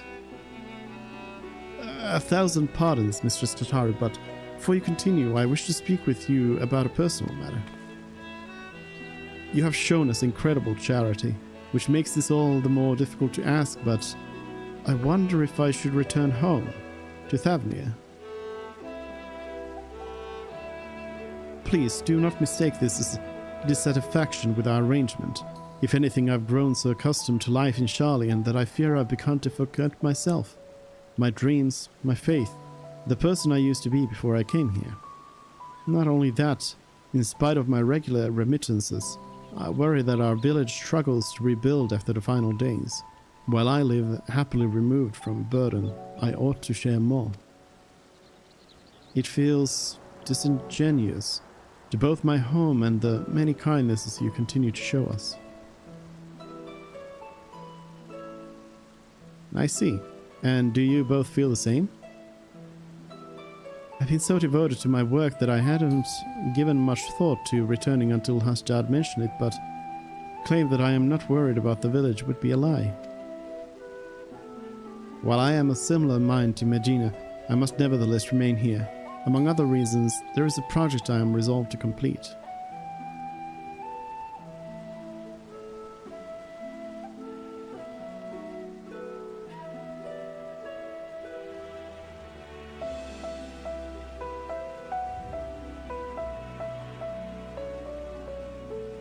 Well, I would be very sorry to see any of you go, but if remaining here causes you grief, I will spare no effort to see you safely home.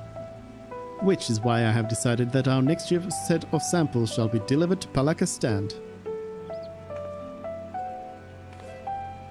Furthermore, I ask that those who wish to visit accompany Suze on her errand.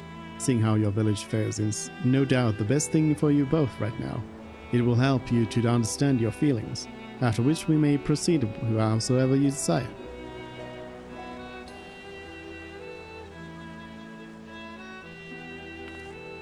And should your colleagues require it, I'm sure you can be relied upon to dispense the perfect advice.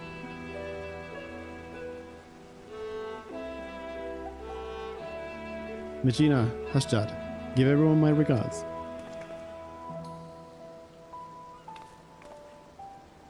Then it's settled. I'll begin preparing the samples at once. Allow me to assist.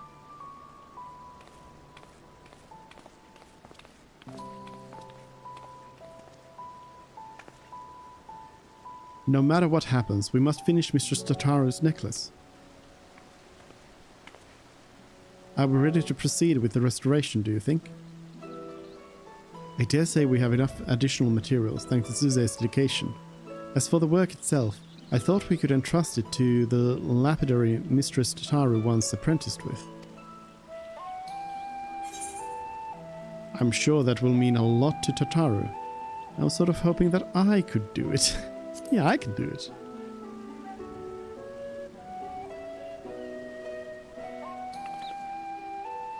Ever so eager to contribute. Fear not, I have an especially important job for you later, if you'll pardon the mystery now. So that's a no.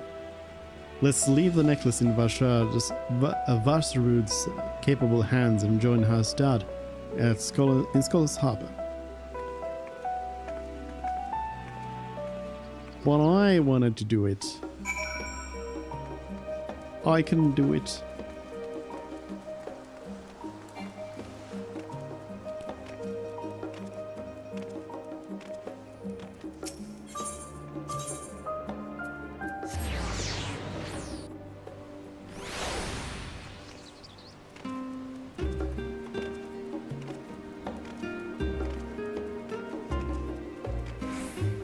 Hello.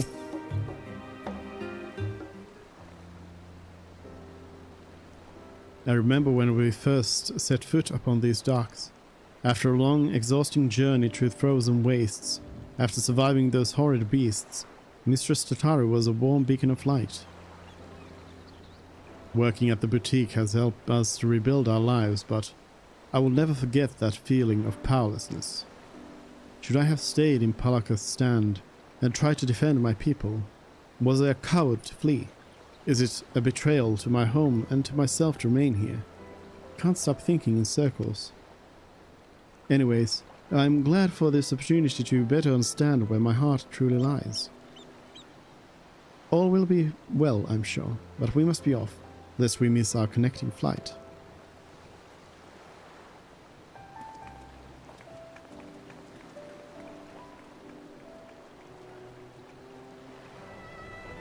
There's also this like teleportation thing over there that you could just use.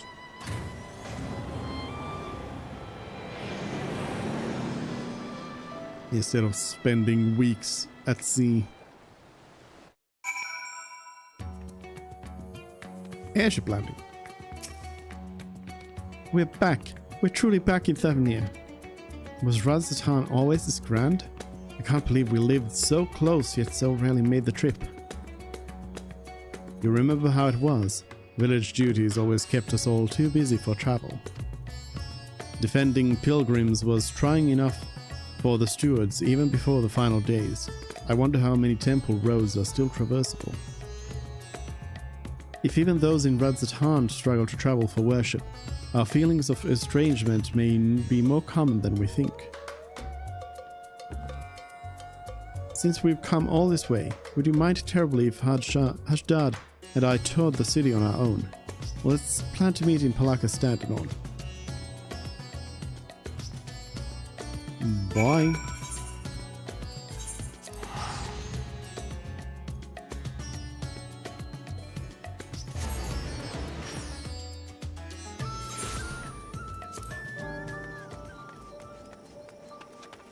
Are you inside here? Hello? Hello?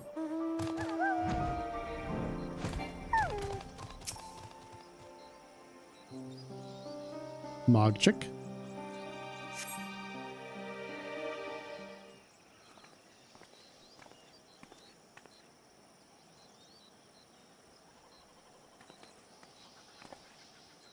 Home at last. Yes, home. I can finally breathe again. Come, let's go and find the Elder.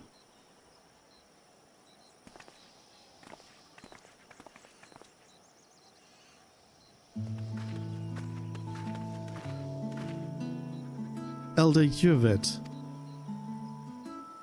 Ashdad, Magina, how wonderful it is to see you. I've been so worried. Tell me, how is life in Sharlayan? Are you being treated well? Oh yes, Elder. Our employer, Mistress Tataru, is the kindest of businesswomen. In fact, she arranged for us to accompany Tsuze on her errand here, so we might enjoy some time at home. That is very good to hear, indeed. I am relieved to hear you are being looked after. You are ever a guardian to our people. Thank you for seeing these children safely home. Now then, what is this errand you speak of? I'm selling the stuff.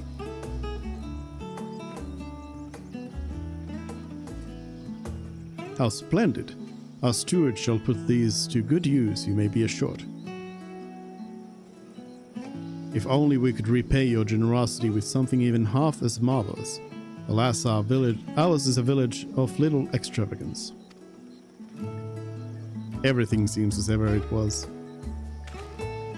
Indeed, with the support of the Radiant Host and the funds you and others have sent, we have regained much of the peace we once knew.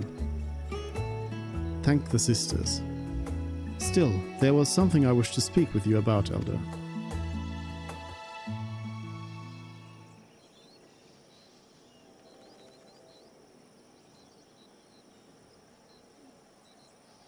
You were worried your heart grows distant from Thamnir, that you have wandered too far from home.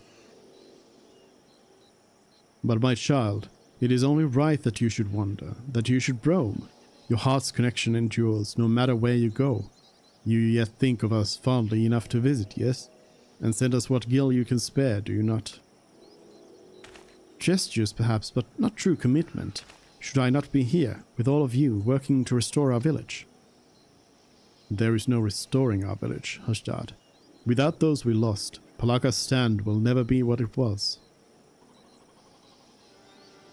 We must instead do all we can to become a new village, with a new future ahead of us, although the particulars of our path are not yet clear to me. How so? Ours has always been a settlement of stewards, as well you know, tasked with the protection and preservation of Tavernia's sacred sites. But we have seen our roads shaken and temples defiled by beasts. The material is not always within our ability to protect. What is everlasting is our faith, the bonds between our people and the divine. Through the old teachings, we remind ourselves of life's meaning. Yet, if we wish to ensure our traditions endure for generations to come, should we not strive to do more than maintain our temples until pilgrims deign to visit? But I do not wish to tire with an old man's musings. Surely there are other ways of ensuring our people remain connected to their heritage and faith. All we need is the right idea, something new our village could offer. Well, well, my words seem to have inspired you, and with the worldly insights you have gained, I'm sure any future you envision for Palaka's stand will be nothing short of remarkable. But there is no need to rush. Take some time to speak with the others and make yourselves at home.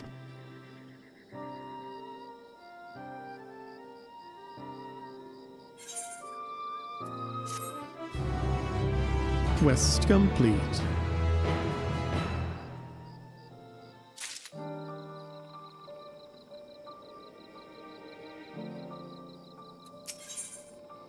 More precious than gil.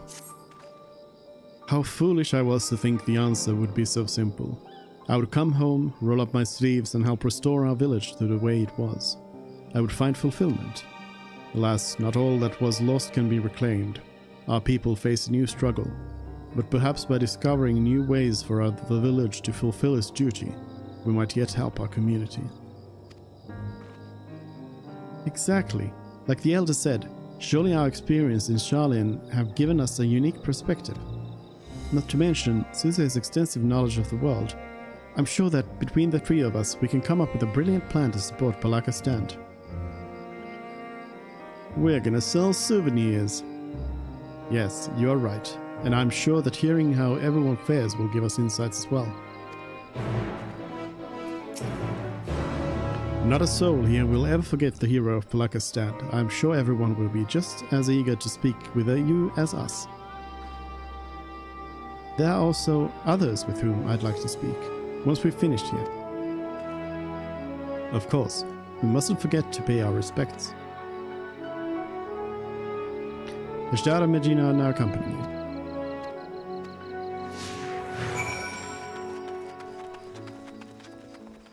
Hello? Not inside here?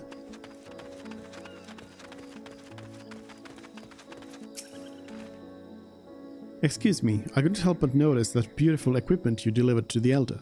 As a weaver who crafts armor for our stewards, I would love to hear more about its origins. Tataru. Created in cooperation with guilds from across the world. Oh, I must have a closer look. The final days exposed the limitations of my skills. Traditional Thavniran techniques alone did not suffice. I am eager to hone my craft by studying the work of foreign artisans. Although in my weaker moments I often wonder if purchasing armor for our stewards would be the superior solution. Alas, that would require a surplus of coin, as well as available product. As a village sustained by donations and remittances, we would be hard-pressed to afford anything so expensive, even if such suppliers were to venture this deep into the jungle.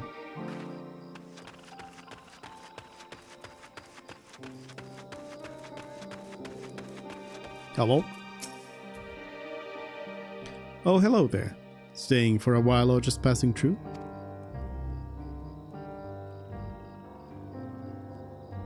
Our recovery has been slow but steady, though I am concerned for those who still struggle with wounds our healers cannot cure. The final days may have passed, but grief and trauma are not so easily overcome, or ever, for those who must accept them as constant companions. Ours is a tightly knit community, but I worry for those in the capital and abroad. I imagine it is difficult for them to honor the old teachings as they labor far from home. So many of us fled during those dark times. If only we could bring the comforts of community to all Harnish.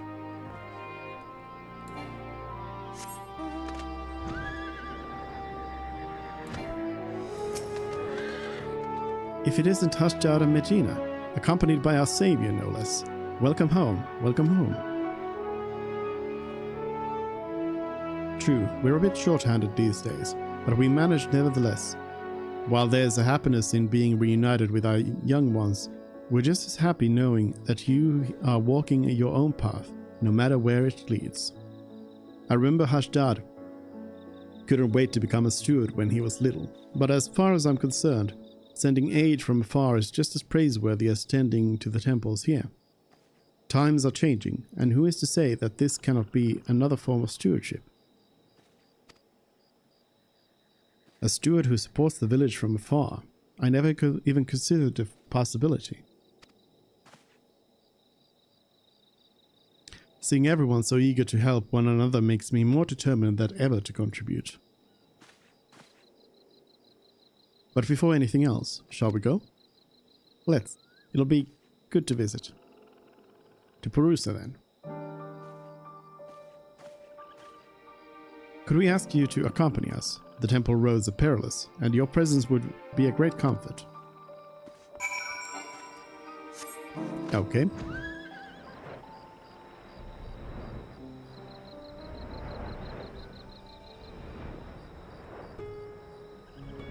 We got a talking spot over here. When I was little, we used to run through these wilds, playing steward and imagining fierce battles with hideous beasts. Got the scolding of a lifetime when our parents found out. But when it really happened, when the sky turned red and the jungle spewed forth unspeakable horrors, I could do nothing but cower. Perhaps that's why I feel so guilty for not returning. For not doing more, even if it may never have been enough. But this time, I will rise to the occasion. I never used to give much thought to those who walked these roads before me. Countless pilgrims who risked their lives for faith. Aware of the dangers ahead, they pressed on. So strong was their devotion, so sacred their tradition. 'Tis a perilous path you walk, so it is written, and so too our forebears must have felt when braving these jungles to reach that what would become our beloved home.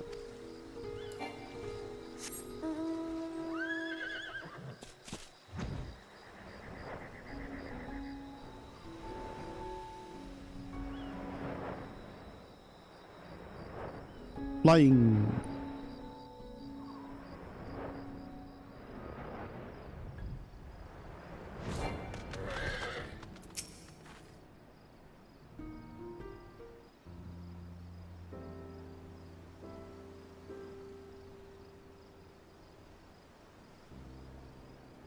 It's been a while. Yes, but we made it. I'm home, Mother. Father.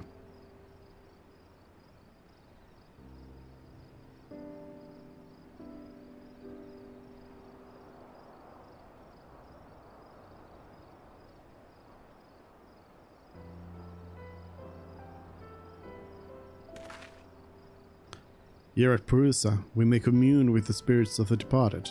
Neither Megina's nor my parents survived the final days. I told them about how you saved us and that we're doing well. I know they will rest easier for it.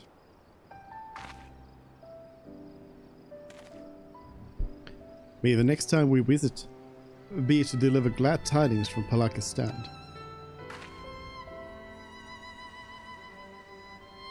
Though I was relieved to find the village in a better state than I had feared, It seems there are still issues we might help address. Finding a steady source of income, for instance, so the stewards can be properly outfitted without overwhelming our viewer. I was also troubled to hear about those who continue to struggle without the support of a local community. There must be some way to provide respite. Yes, indeed. The question is what? Do you have any thoughts? Ask yourself, what would Tataru do? Never underestimate the power of a partnership, or expand your horizons. Think big. What would Tataru do?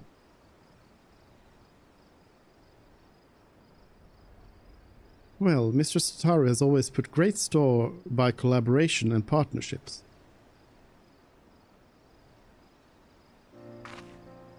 So what if Palakistan were to enter into a partnership? Perhaps with the boutique itself? I think you're onto something. If the boutique sold wares the village produced, for instance, our people would have a reliable revenue stream. But what can Palakistan offer, and to whom? How about amulets and talismans, or images of the deities? Something simple, created with love for our homeland and our faith, so no one forgets or feels forgotten. I like that.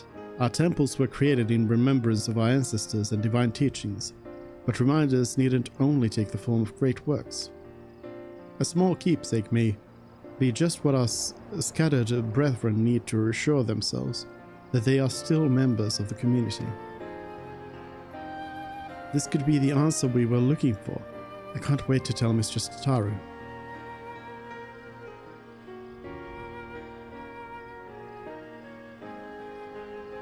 Rather, I can't wait for you to tell Mistress Tataru, Medina. It was your idea after all. Haha, a team effort, let us say. I certainly couldn't have come up with it without you and Suze. If our proposal is approved, Mistress Tataru will no doubt need assistance in Sharlayan. I'm ready and willing to provide it, but what of you, Hashtag? What will you do?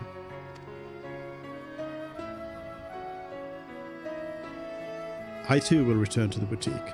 One day I will come home to stay, but for now I wish to do all in my power to help our village thrive. I'm relieved to hear you say so. Let us go and consult with the elder about our plan.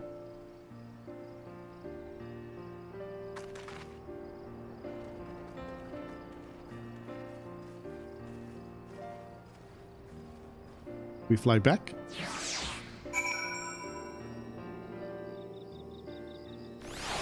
We are warped back. Nice.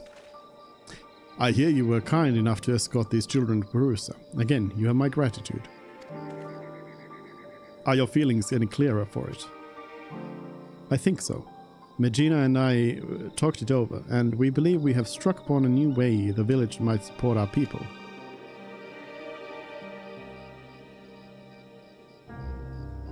Tangible mementos of our faith. An interesting proposition. Many here would be glad to create such reminders.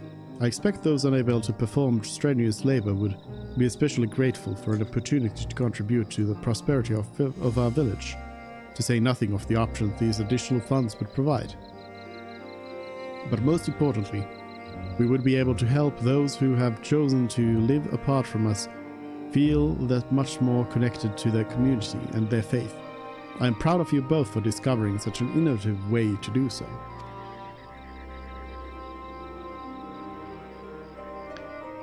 It would likely mean Hashtag and I will stay in Sharlayan for the foreseeable future. Then take with you the knowledge that no matter where your journey takes you, our hearts will always be as one. May the sisters guide you. We'll come back again, I promise. In the meantime, we shall see our plan to fruition. I will send word once we've determined the particulars. Right then, Sharlayan awaits. Bye.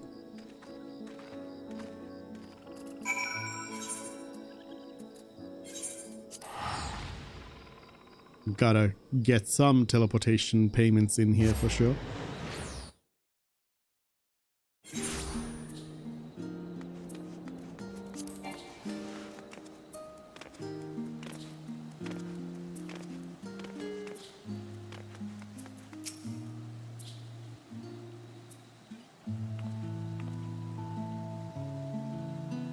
Suze, the necklace is back from the lapidary.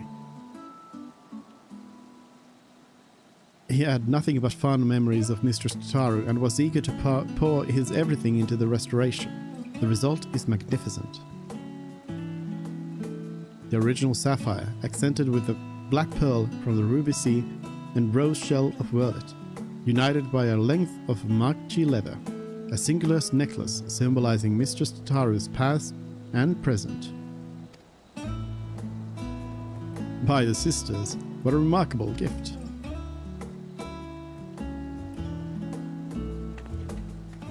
However, it wants for a finishing touch. Preferably by your hands, Suze, and after hearing about your visit to Palaka Stand, I know just the thing. In short, we will be proposing a new line of products to help our people feel closer to their roots, yes? So in honor of Mistress Tataru's roots, I would have you inscribe the symbol of Nalthal upon the back of the pendant. It would be an honor. I'll do my best. It would be an honor. I could do that easy. I'm level 90.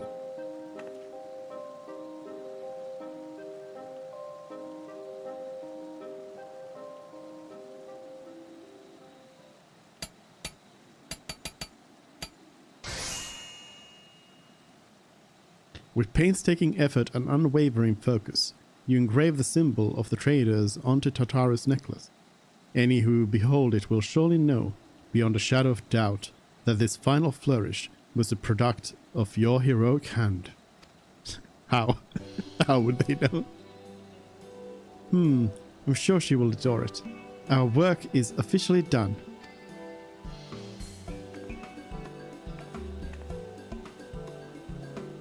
I've just received word from Mr. Tataru. She should be arriving in Scholar's Harbor soon. Let's go and meet her there.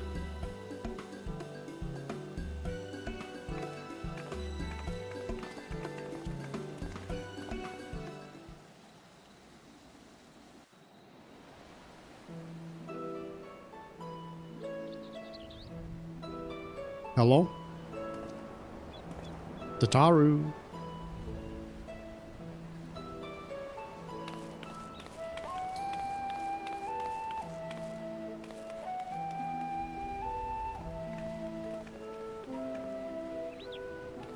I wasn't expecting a personal escort from the docks, though I dare say I could grow accustomed to it.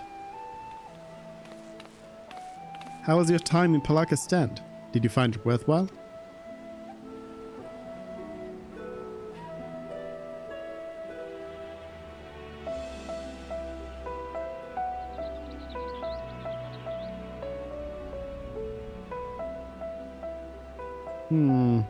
So while they do have interest in our equipment, matters of recovery are their greater concern at present.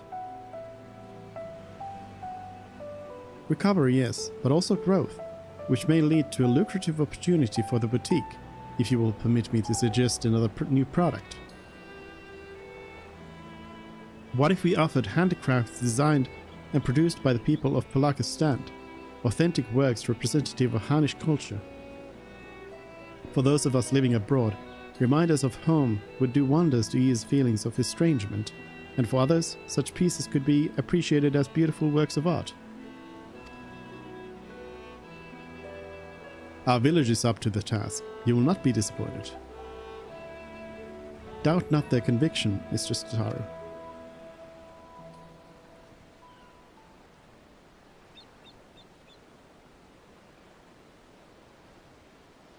A product that embodies Thamnir's spiritual beauty, to be shared with the whole world? Why, the boutique should offer nothing less. Though we've made wonderful progress with our samples, I believe it's time for a change of pace, and handicrafts born from the heartfelt desire to celebrate one's culture is bound to resonate with others.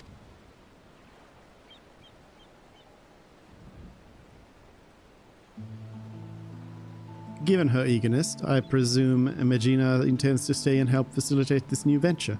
But what about you, Hashtag? You felt the call to return to Thavnir rather more strongly, as I recall. Yes, well, after talking with everyone at home, I realized that living apart from them does not mean I must forsake my childhood dreams of service. I believe I can best serve my people by staying in Charlian and continuing the work at the boutique, if you'll have me. With pleasure, Hasdad.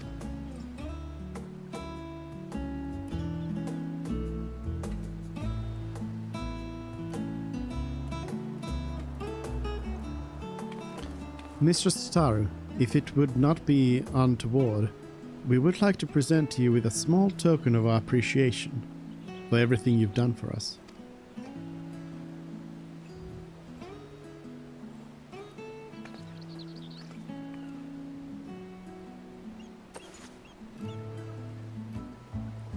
Not untoward at all.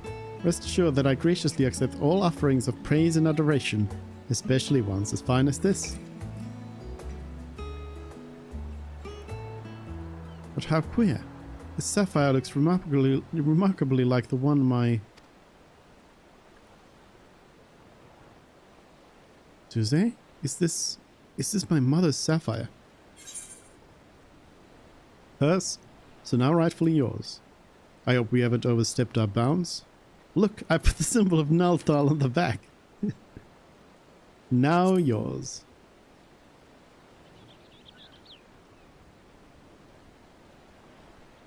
It's hers. It's really hers.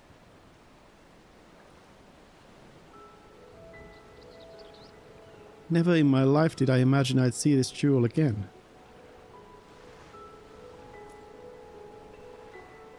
It was part of a family heirloom. When my mother was married, she received it from her mother. How her eyes sparkled when she spoke of one day giving it to me. I'll never forget. But when father's business failed, we lost everything, and that was the last I saw of it. Though your heirloom did not survive in its entirety, Master Pippin managed to recover the sapphire. From there, we collected parts from clients during sample deliveries and commissioned the necklace you now hold.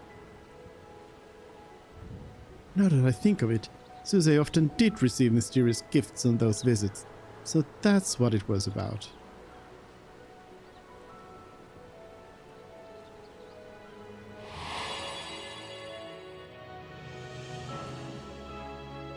Time after time, I am reminded that a fortune in coin promises only a fraction of what a wealth of friendship provides. Friendship is magic. When my family lost its last gil, I became a lapidary's apprentice. And that's how I met a certain miner called Minfilia.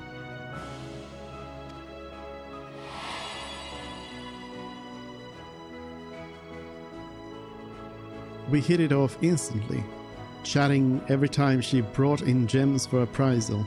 And then one day she came not with her usual haul, but with an invitation to join the Path of the 12. The rest, as they say, is history. One serendipitous meeting that led to so many others, that led to so many incredible adventures.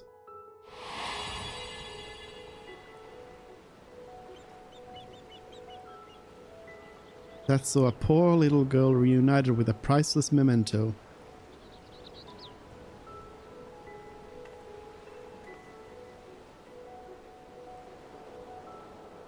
Our teachings say that there is more ugliness than beauty in this world.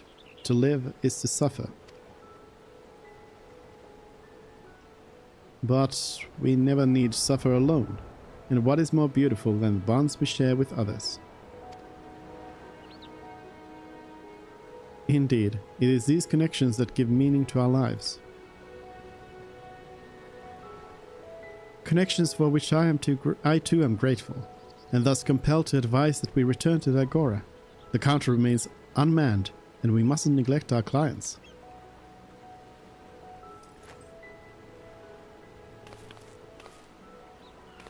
Quite right, quite right. Back to work with the lot of us. We got new products to plan.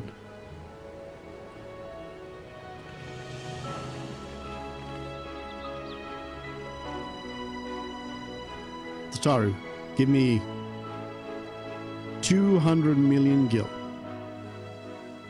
Make it 5. 500 million gil. I know you have it.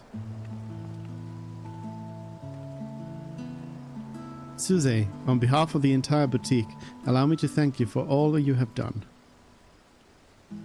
I'm ashamed to admit that in our excitement to prepare Mistress Tataru's surprise, Vasharod and I failed to prepare something for you. And that sounds like the cue for Mistress Tataru. Mwahaha.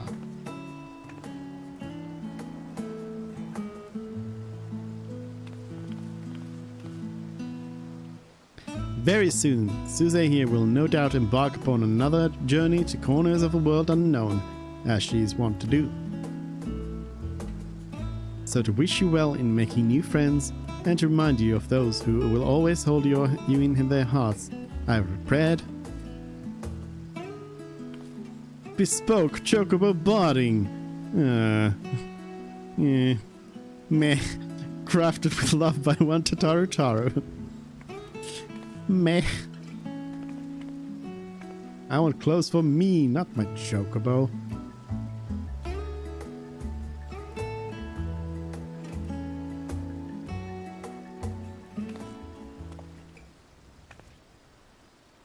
I dare say the boutique will be remembered embarking upon its own adventure in the coming days. And with true adventure invariably comes tribulation. But with your compassion, resourcefulness and reliability, I have every confidence that we shall succeed in our respective endeavors. To ever higher returns of both coin and camaraderie.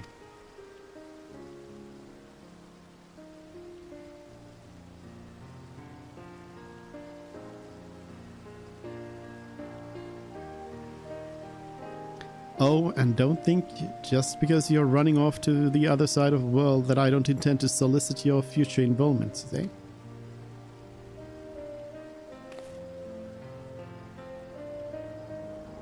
You won't escape me that easily. So Tataru is joining us in Dawn Trail as well. Somehow, for some reason.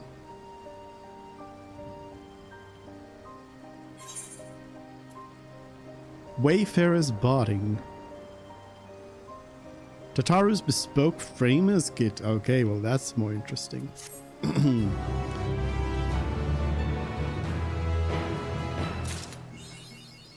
Big dreams, found fortune. No title. Alright, well let's see. Chocobo. Actually, I hate it how it doesn't show you like... Hold on. Companion, that's what a chocobo is. It doesn't show you like the chocobo here. You gotta go, I suppose, to Labyrinthos.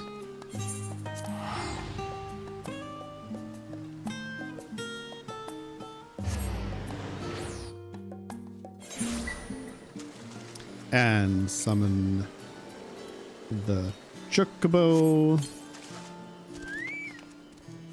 Alright, so see, I've pretty much got what I want. I mean, I might complement this with some stuff from the Island Sanctuary once I get it to 20. But right now, this is kind of what I want. A white mage chocobo who is also a bunny. But let's see. So, is it just... Wait a minute, I have the Felicitor's Barding. Wayfarer's Barding is what it was, right?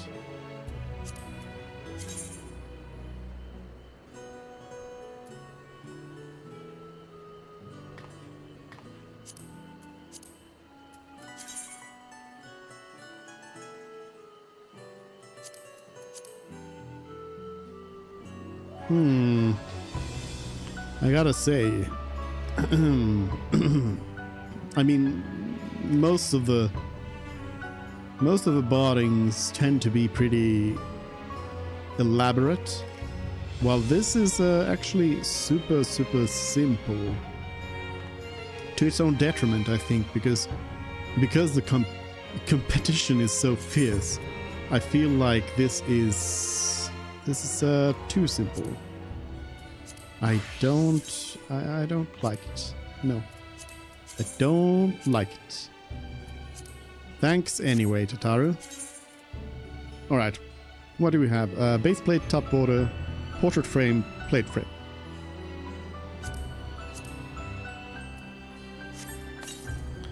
Let's see. Adventure plate. Edit plate design. So a base plate. Wanderer. Tataru's bespoke.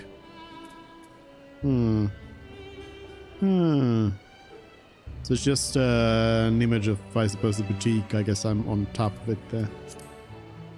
Yeah, it's just an image of the boutique. Basically an image of old Charlian. What else was there? Top border. The Taru's. Nice. Understated.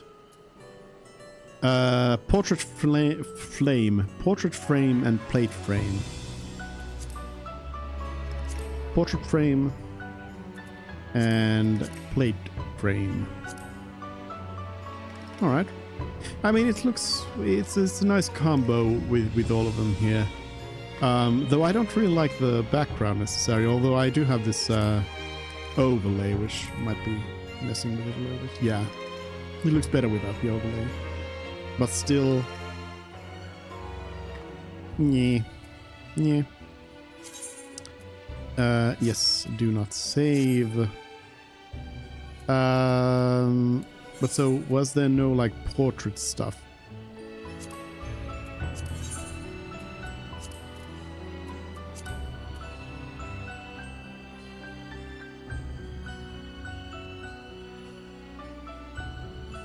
I guess not. It does say, like, portrait frame, but I think it simply means portrait frame for the adventure plate.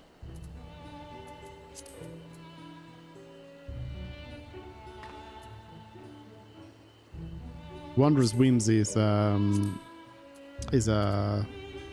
Wondrous Tales stuff. Yeah, okay. So some plate stuff. Meh, they're decent. Oh well. At least Tataru's happy.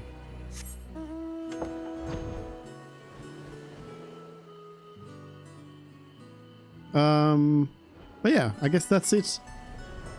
That's the MSQ and the Tataru MSQ as well. Done and done. So I think we'll leave it at that today. And in fact, I don't imagine we'll be playing any Final Fantasy XIV here. Might play Enshrouded tomorrow or then on Saturday. But Enshrouded is definitely in the books. We'll continue on with that. And yeah, I'm looking forward to playing more of it. But thanks everyone for joining in, and I'll see you next time. Bye.